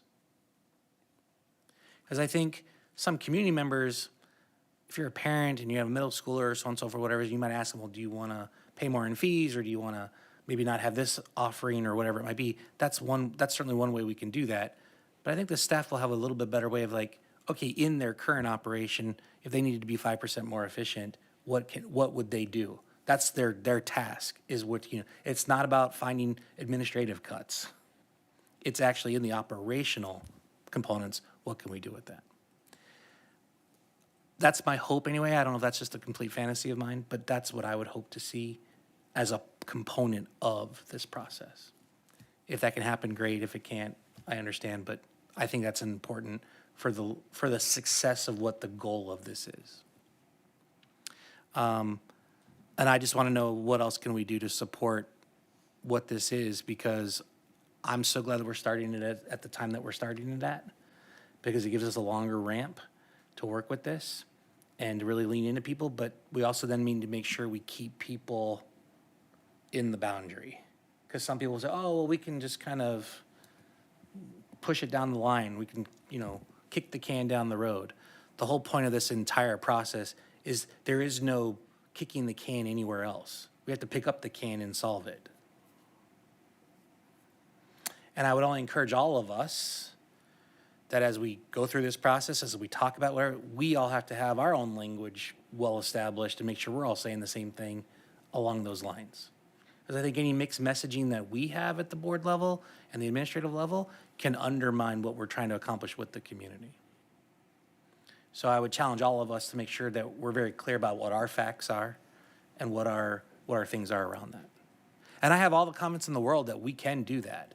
I really do. I just think we need to, now we have a little bit more time to get onto that ramp, can we stick to that? Thank you. Director Barry, did you have any? I don't have much to add. I think it's a great idea. I'm really excited about it. I think the more we can educate people on how school financing works, the better. It just works in our favor all the way around. And if we can have those people then be ambassadors for public school financing, I think that's fantastic. So I'm very excited about this. I have every confidence that when this gets going, we will train the community members well, so they will understand the parameters of the law, and I think it'll be great.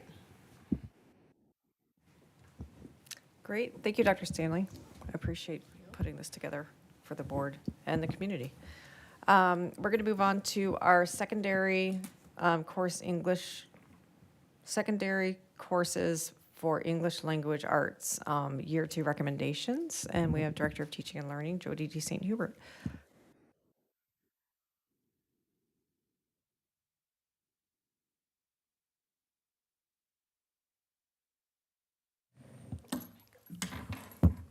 Hey, thank you. Good evening, Chair Allenberg, Dr. Stanley, and board members. This report in front of you today for secondary courses, English Language Arts, was discussed at our last board workshop. We have proposals for our second year of the ELA curriculum review, and there are no changes from what we discussed at the board workshop. So if there are any questions, I'd be happy to answer them. Board members, questions, comments?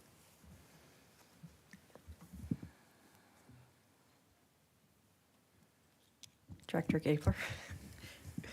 Thank you, Director D. St. Hubert. I had a quick question about the AP capstone courses. Do you know, it sounds like it's as presented, students take AP seminar and AP research.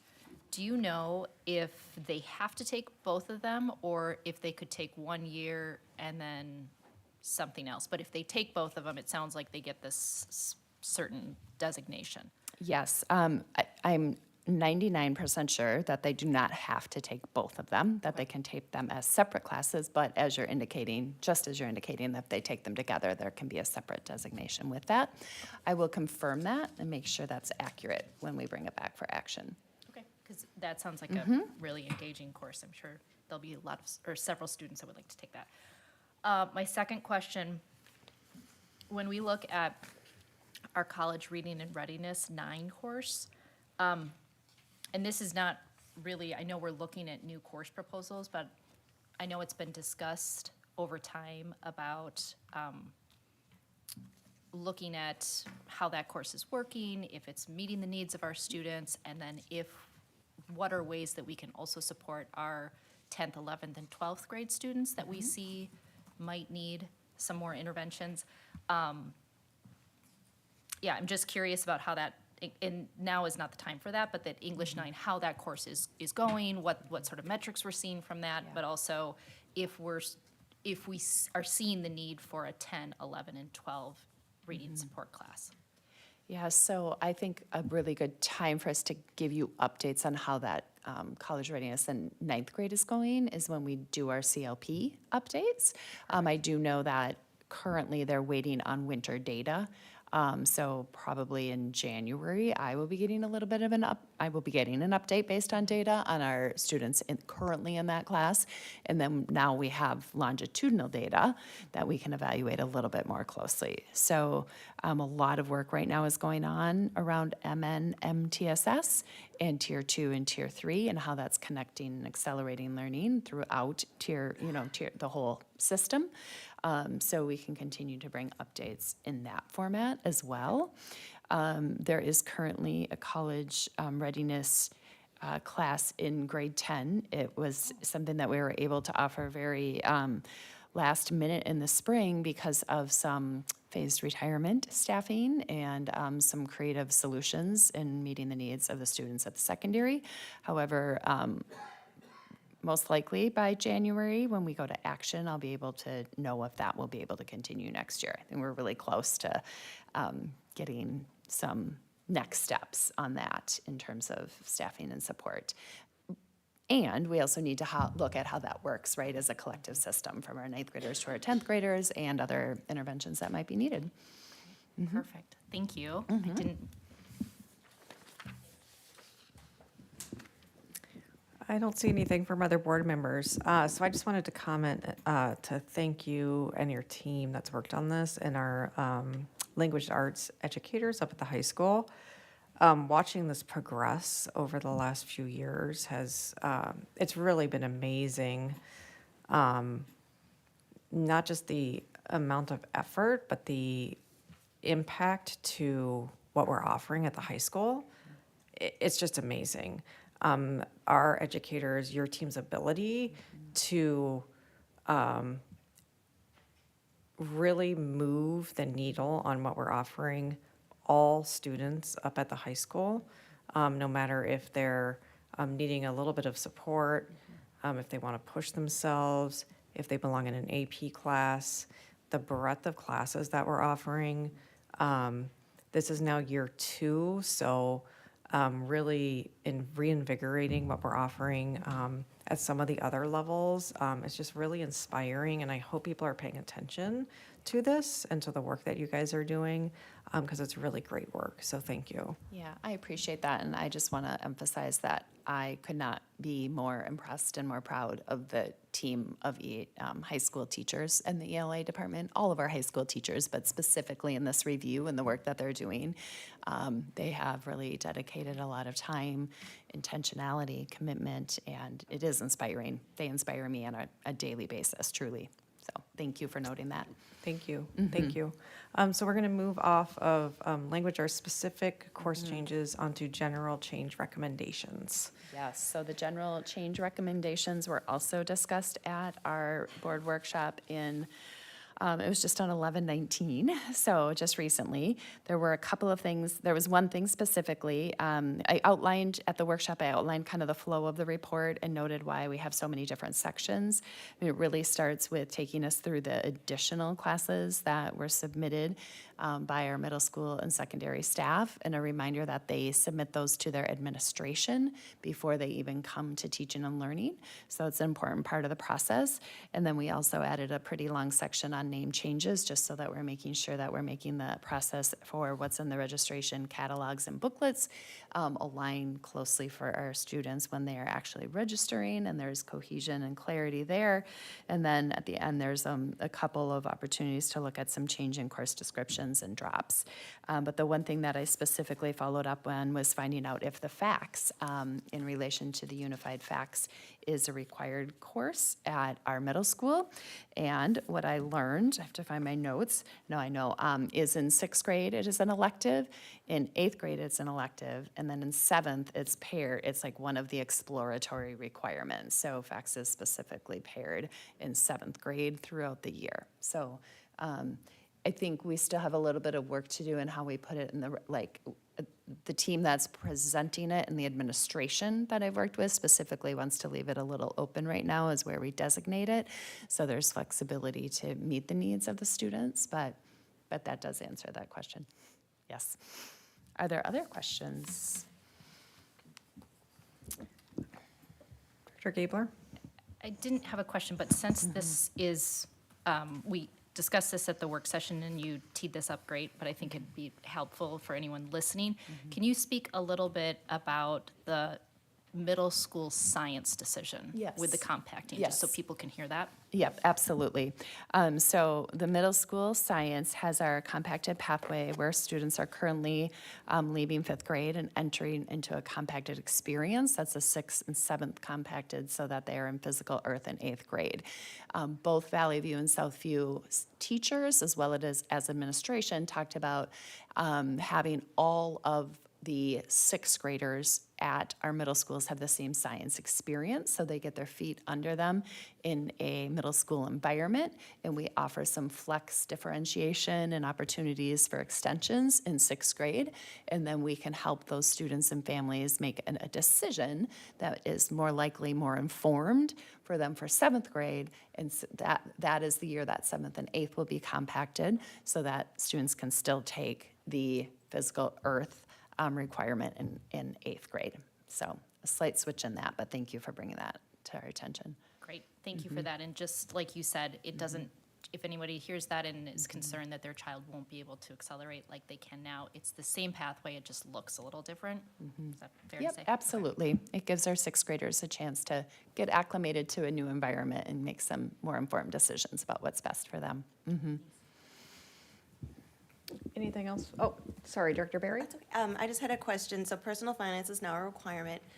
Which cohort of students is this now a requirement for? Who does it start with? Yep, it's our current ninth graders. Will be required for them to take in either 10th, 11th, or 12th grade. And everybody after. Yes, yes, that's good point. Okay, thank you. I believe you're still up for international travel. Yes, I am. So we have our international travel experiences. They were brought to board workshop for discussion also on the 19th of November. There are 5 high school proposals, 1 middle school, and 1 elementary. There were a couple things that I did follow up with that I just want to point out. In the China experience, we made sure that there was an addition of administrator on that noted for our chaperoning experience. And then there was a question about the Malta experience and noted that some students might be going with diving certification and others would get it there, and there is no cost differentiation for that. So the way it's set up, there's opportunities to work around that at the same costs. And are there other questions or comments about any of these experiences? Doesn't look like it. Okay. Thank you, Director DeSaint Hubert. Yes, thank you. We're going to move on to our policy discussion. I'll turn it over to Policy Chair Gabler. Thank you. All right, first I'm going to invite up Assistant Superintendent Nate Swenson, who is going to talk to us about Policy 504, Student Dress and Appearance. Good evening, Madam Chair, members of the board, Dr. Stanley. I have Policy 504. I just want to say something just general, but I don't usually do this with policy, but I just want you to know this policy is a really great policy. I have read in my career a lot of Policy 504s, and I was particularly impressed with this policy, specifically because of the attachment of Appendix 1 in it, which when this type of thing is dealt with in schools, that's typically where it goes sideways, is in how you go about addressing student dress and appearance in the school. And what Edina has done so well is laid out how to do it and maintain dignity of our students. So I just as a general statement, it's a really good policy. It was reviewed by principals, and the content of it is largely unchanged. A couple of minor details was that we added principal or their designee, so the principals weren't the sole decision maker. The way this plays out in schools, oftentimes the administrative dean or assistant principal would also be involved in this. So with that, there weren't a lot of substantive changes. What questions do you have?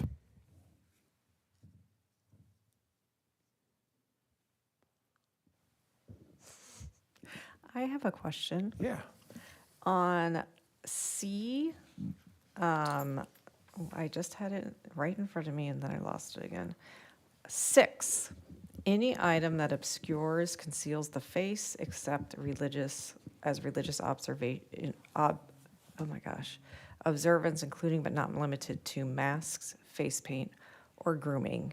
How, as a school district, do we reconcile that statement against students wearing face masks due to COVID?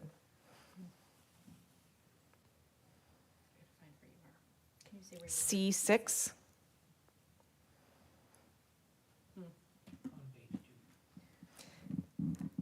And then I'll continue my statement with, how do we also honor students that need/want to wear a face mask for health reasons, and those that we have seen wear them for the purpose of obscuring their face? It's a good question. It's a good question. I do not have that answer, and it may be something that needs to be specifically addressed in the policy. May I ask how that would be handled today, regardless of what's said in the policy? I'm just curious as to the application in the Kids building. wearing face masks. Yeah. I can't specifically speak for every principal, but I can tell you what I think is that no one would care that a student is wearing a face mask. You're talking for health purposes? So, yeah, so I guess the question here is that clearly a medical, or what would appear to be like a medical face mask, that falls under one, but the policy as it's written today is really not meant to penalize somebody for that, even though we don't say that. This is why we might need to edit it. But it's more if someone's wearing a hockey mask. Which I think that falls under masks on Okay. here. So a hockey mask, a Halloween mask, or something like that. Okay. That would fall under there. So is it then the issue of the definition of mask that's the issue? Or is it We that need to clarify with COVID now, having been here, we just need to clarify and put medical face masks in there. Okay, thank you. Chair Allenberg, is that what you were getting at? That was what I was getting at. I think, and I would love the policy committee to talk about, do we have any concerns? And maybe we don't. Are there any concerns about giving students license to wear medical face masks if they're wearing them for the purpose of obscuring their face, which is what this relates to, as opposed for a health reason? And there's very little our administration can do about that, but if there are incidents, disciplinary incidents, and something like this happens, I would love to better understand from an administration perspective, could they anticipate a need for us to clarify a stance on that specific issue? Does that make sense? Like if a student was wearing a face mask, a COVID face mask, and they were vaping behind it, and we knew that, but that's an example of possibility of. Or we have our camera system, and if we see a student doing something and we know that they had that on their face for the purpose of obscuring their face, which is why we actually have it in policy, but because it's a medical face mask and now it's a really tricky situation, and I don't know that we have the answer nor that we can do something about it, but I felt it would be neglectful if I didn't ask the question. Yeah, I think there is something to clarifying about the medical face masks, and what you just described and what Director Gabler just talked about doesn't really concern me as a former principal, just because the way that typically would play out is you would just go and tell a student, I need you to take your mask off. I saw you doing A, B, and C, and it would naturally resolve itself. But I do think that the medical face mask part is an important piece to be added. Haven't thought about how to add that, but I will. Thank you. Sorry, Director Mann. Well, I think goal number 4, under 3, says prevent students from wearing clothing or accessories that are lewd, vulgar, obscene, offensive, defamatory, profane, advocate violence or harassment against others, or likely to cause substantial disruption or material interference, Then that mask or that item that they're wearing would, I think, fall under that, where it no longer is a medical mask, it's something that's causing a disruption. I think we'd be fine. But I think it's important to put in the little sentence about distinguishing a medical mask from a mask or what have you. Board members, any other comments on this? Okay, so this one will come back to policy committee, and we'll just add a little part, maybe right there at C6, about medical face masks being allowed. Okay, so you'll see this again in January. All right. Thank you. Thank you. All right, next up, we have, I think we're going to let Director Remsing come up and speak to us about a couple of these policies. And Director Remsing, let's have you start with 518. Do not attempt resuscitation. Okay, so for policy 518, changes are made in our recommendation to this policy. And it's based upon the district's acceptance of do not resuscitate orders. Previously, our policy provided for the district to accept these orders and then prepare procedures for emergencies that align with do not resuscitate orders. This policy was unique to Edina and not in alignment with MSBA model policy or that of neighboring districts. The policy committee is recommending changes to the policy that align with the MSBA model policy and also the legal advice from our district council. These changes reflect that a school district's primary mission is education and that we will provide emergency care and assistance when a student is undergoing a medical emergency and contact emergency medical services through 911. And that the parent will also notify the parent as soon as possible of medical emergencies so that they can proceed in the way that they wish. Board members, questions about that?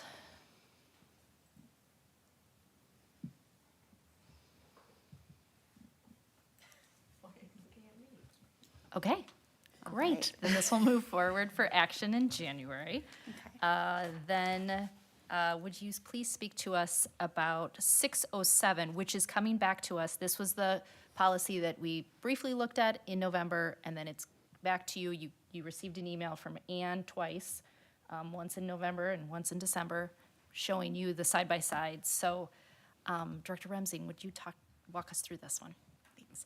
So as you may remember, Policy 607 is around special accommodations and services for students with 504 plans. And this is a policy that we recommended that it be sunsetted because it's duplicative when considering what Policy 521 states based upon student disability non-discrimination. As part of the policy committee meeting, we went through kind of line by line and made sure that there was nothing unique to this policy that needed to remain. And because there wasn't, that's the basis for our recommendation to sunset it. Board members, questions?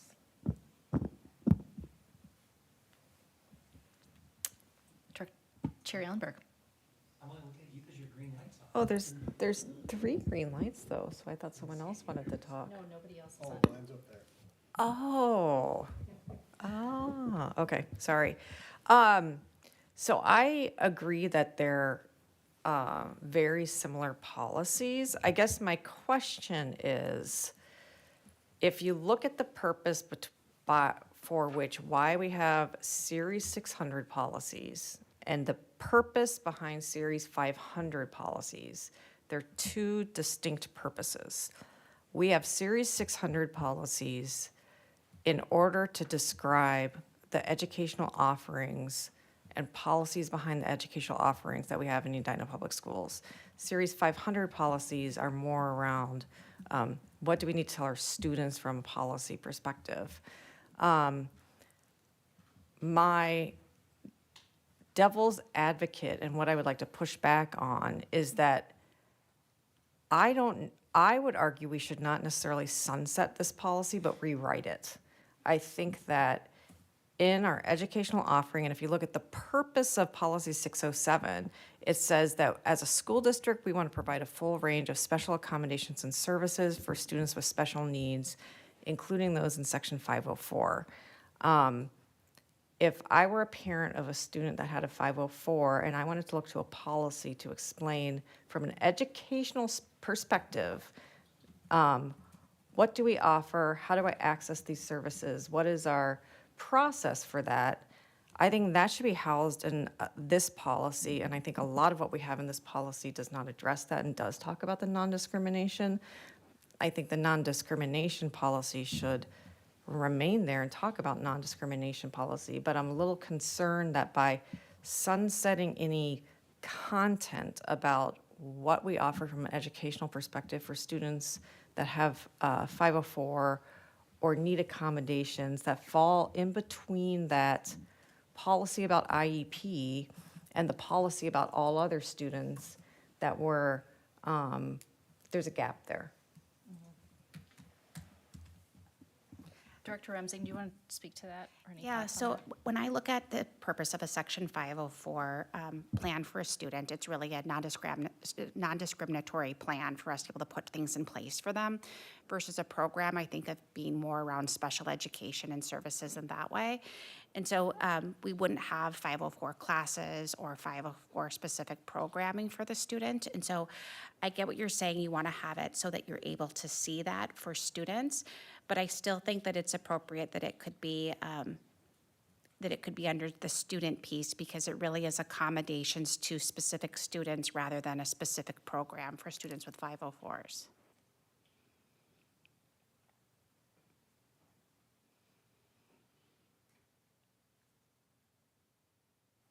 I guess my question is, if we sunset 607, Chair Allenberg, do you then feel that, even though 607 today doesn't really address what you just said, are you suggesting that then there's nothing in policy that kind of gets to the heart of what your concern is?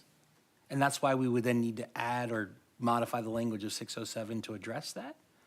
Because that's what I'm trying to understand the difference here from what Jody just said. Because I hear what your concern is, and I want to be engaged with that. I guess I'm not connecting the dot of, we don't have a policy at all that does what you're asking for, and therefore we need to do something with that, and maybe this is the vehicle to do it, which is maybe what you're asking. Is that what you're asking? Well, if you look at a lot of our Series 600 policies, they talk about,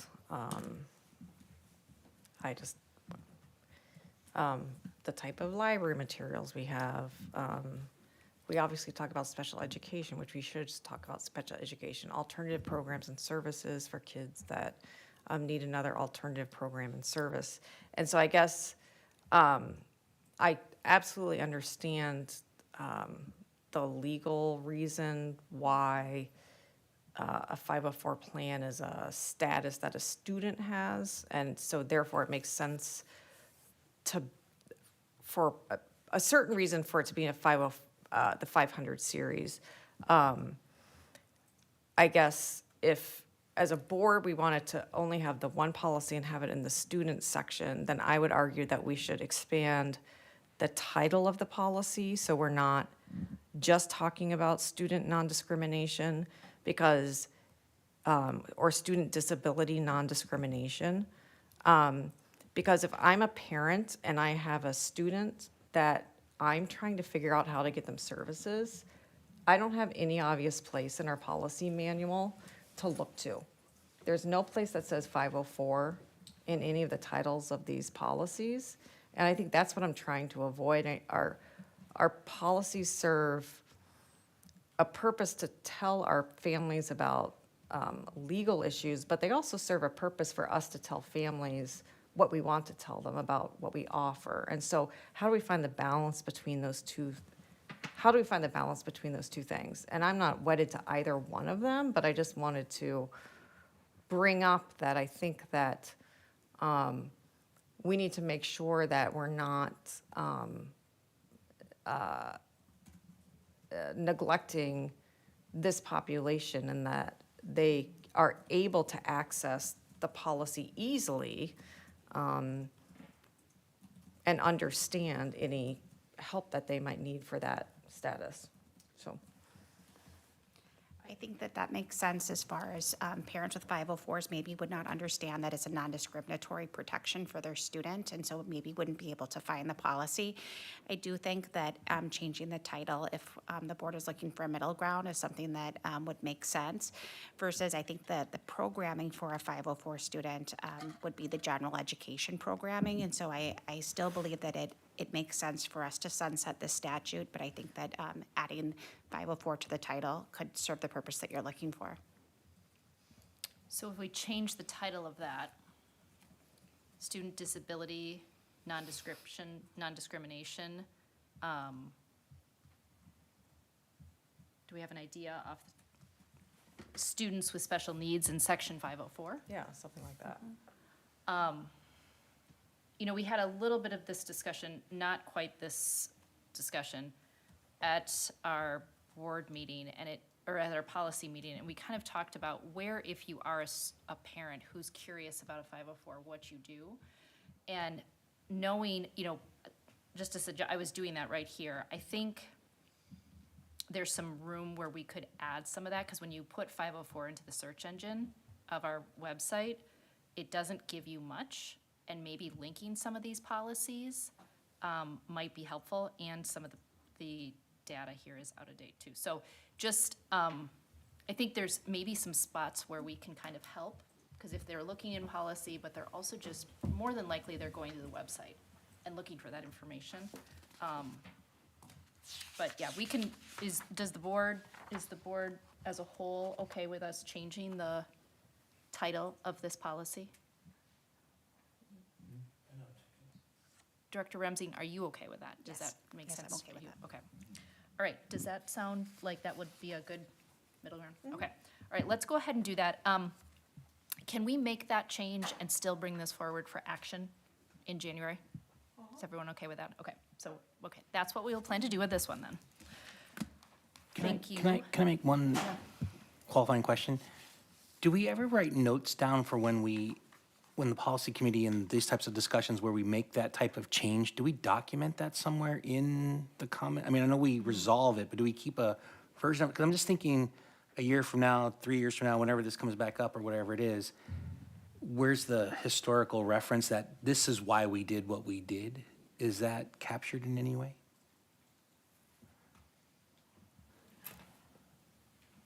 Short answer, no. And honestly, this was the conversation that we had about this, because we figured that somewhere along the way, something happened in a past policy that caused us to have these, which is why I asked Jody to actually go to our legal counsel, who are well-versed in our policies and well-versed specifically in policies related to service of either students with special education IEPs or 504s.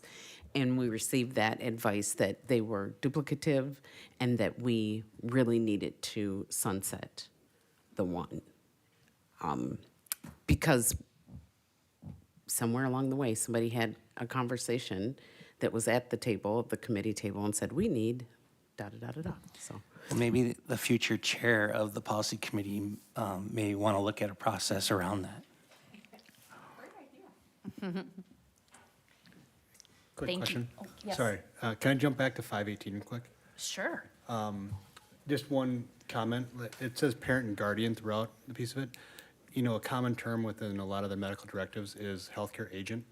So there's other people that are kind of above and beyond that may not be a parent or a guardian.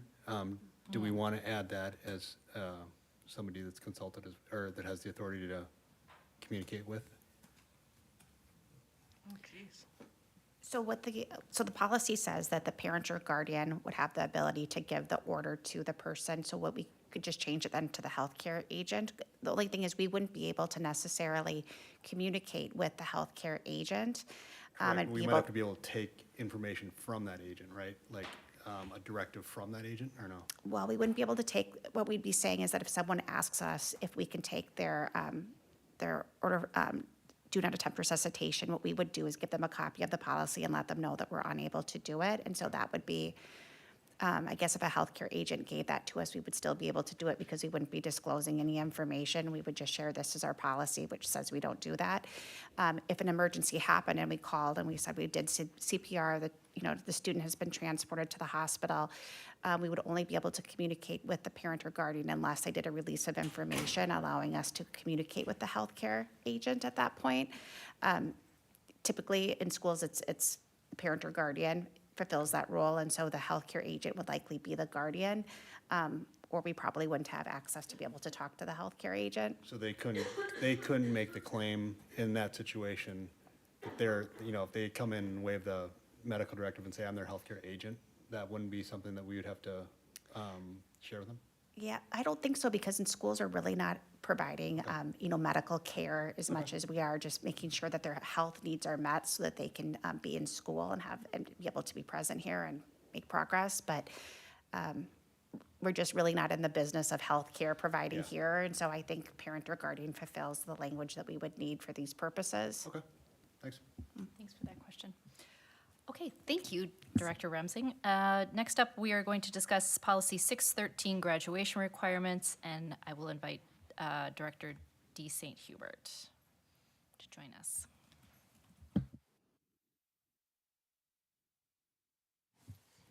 Thank you, Vice Chair Gambler. I am here tonight to look at 613. The updates in 613 are really specific and reflecting of the recent legislation changes to personal finance, as well as the board action in relation to this new state requirement. So throughout the policy, you'll see additions that are specifically adding personal finance under definitions on the first page, and then going to the appendix. There are certain points where personal finance is added, and then noting the question earlier from Director Barry, we have the 43 credits changing to 44 in terms of earning them for graduation, and that's starting with the class of 2028. So that's just consistent language throughout. I also want to note a cross-reference in Policy 601. There does need to be an adjustment to reflect 44 graduation requirements there instead of 43. So we'll need to just circle back to that.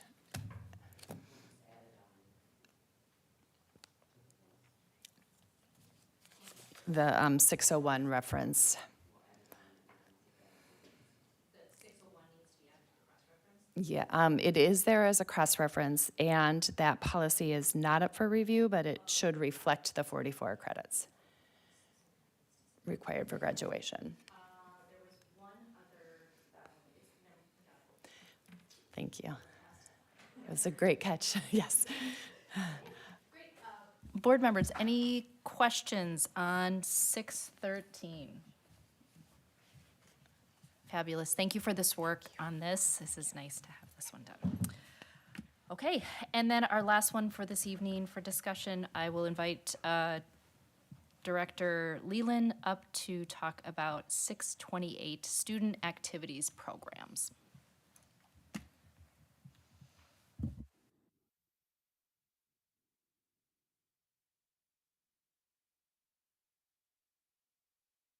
Thank you so much. I really appreciate that. Now you can all hear me. So student activities programs, policy 628, not many substantive changes whatsoever. A lot of cleanup in terms of language. A couple of things Troy Stein is a big part of this policy as well. So he was able to connect with us around the Minnesota State High School League information. So we did add on 3D under definitions that we do renew our membership on an annual basis. The other piece I wanted to point out as well under, 4D, was under coaches and advisors, that we're just making sure that we're doubling back with all of our volunteer policies and crosswalking, and making sure that if a policy references something about a volunteer, that it's referring back to our volunteer handbook and policy. So just making sure that that's all aligned. So that was one of the things that we focused on. And the next one was under 5F. So we wanted to make sure that our two middle schools have the activities that are not run by community education or the activities office on their website. So for example, now Southview has under their student life section an activities list. So it's just a link to all of the activities that students have to do. Other than that, that's it, unless I'm missing anything, Director Gabler. No, the big question, the reason this came back, you'll notice it was just previously reviewed last year, is because of that question about middle schools and who's the owner of that. So I really appreciate your work on this, and the principals who weighed in on where to house that information, and you'll notice that it's hopefully nice and clear for parents who are looking for activities for their middle schoolers. So, board members, any questions on this policy? One quick question. Yes. The section you're talking about with the volunteers piece of it, does that apply to like the independent contractors who are, like an example, like a rugby club, for example, that's not a sanctioned MSHSL program, but there are coaches and advisors in that piece of it, but they're not volunteers? If it fits within our co-curricular or extracurricular activities, if it falls under that, yes, they are subject to the grid that is found in the policy 911. Am I right? Is that number right? Okay. Yes, but if they fall without it, so that example that you're giving me, the rugby, I don't exactly know. I think it falls under, but Okay, yeah. yeah, okay. I would think anything that falls within, anything that's school sanctioned is going to crosswalk with that policy. Okay. Yep, yep. All right, seeing no questions, then this will come forward for action in January. Thank you so much. Thank you. Back to you. Thank you, Policy Committee. We are now going to move to our action items. Do I have a motion to approve the certification of property taxes payable in 2025? So moved. Is there a second? Second. I'd like to welcome back Director Woodard to talk to us about property taxes in 2025. Good evening, Chair Allenberg, members of the school board, Dr. Stanley. We've had our Truth in Taxation meeting this evening, and the administration now recommends that you certify property taxes leviable in 2025, which of course will fund a portion of the fiscal year 26 operations in the amount of $75,948,165.77, a 4.88% increase over the prior year, and again, establishing a portion of our budget for next school year. The recommended action is before you. Board members, do you have questions or comments for Director Woodard? Hearing none, we will now vote. All those in favor of approving the certification of property taxes payable in 2025, say aye. Aye. Anyone opposed? The certification of property taxes payable in 2025 is approved. Thank you. Do I have a motion to approve policies 501, 502, 516, 605, 608, and 636? So moved. Is there a second? Second. Director Gabler? Board members, this slate of policies before you saw them in November. They were up for discussion. There are no changes based on our discussion in November, so they are ready for action. Questions or comments? We will now vote to approve policies 501, 502, 516, 605, 608, and 636. All those in favor say aye. Aye. Anyone opposed? The policies are approved. Are there any board leadership or committee updates from board members? Hearing none, I'll now turn it over to Dr. Stanley to see if you have any superintendent updates. Well, this is just the time of year where we start to have lots of concerts, and I would invite everybody in the community to attend the Winter Jubilee, which is being held on Saturday, September 14th. I hear that tickets are just flying out of the computers, and there's a concert at 4 p.m. and later in the evening. So go, I'm going at 4. So go, do you know what time it is? It's 7. 7? That's why I said I'm not quite sure, but it is a later one. And so you can go online to the website. It is going to be a fantastic concert. It's one of my favorites that I go to every year. So just really encourage the community to come out and support our students and It's at 7 p.m. So at 4 and 7 p.m. Thank you for that, Elliot. And it'll be fantastic. You just won't be disappointed at all.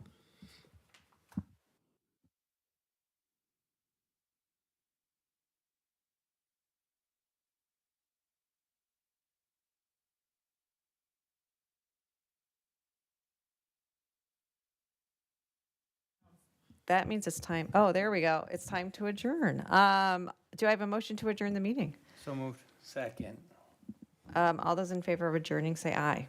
Aye. Anyone oppose? The meeting is adjourned. Thank you.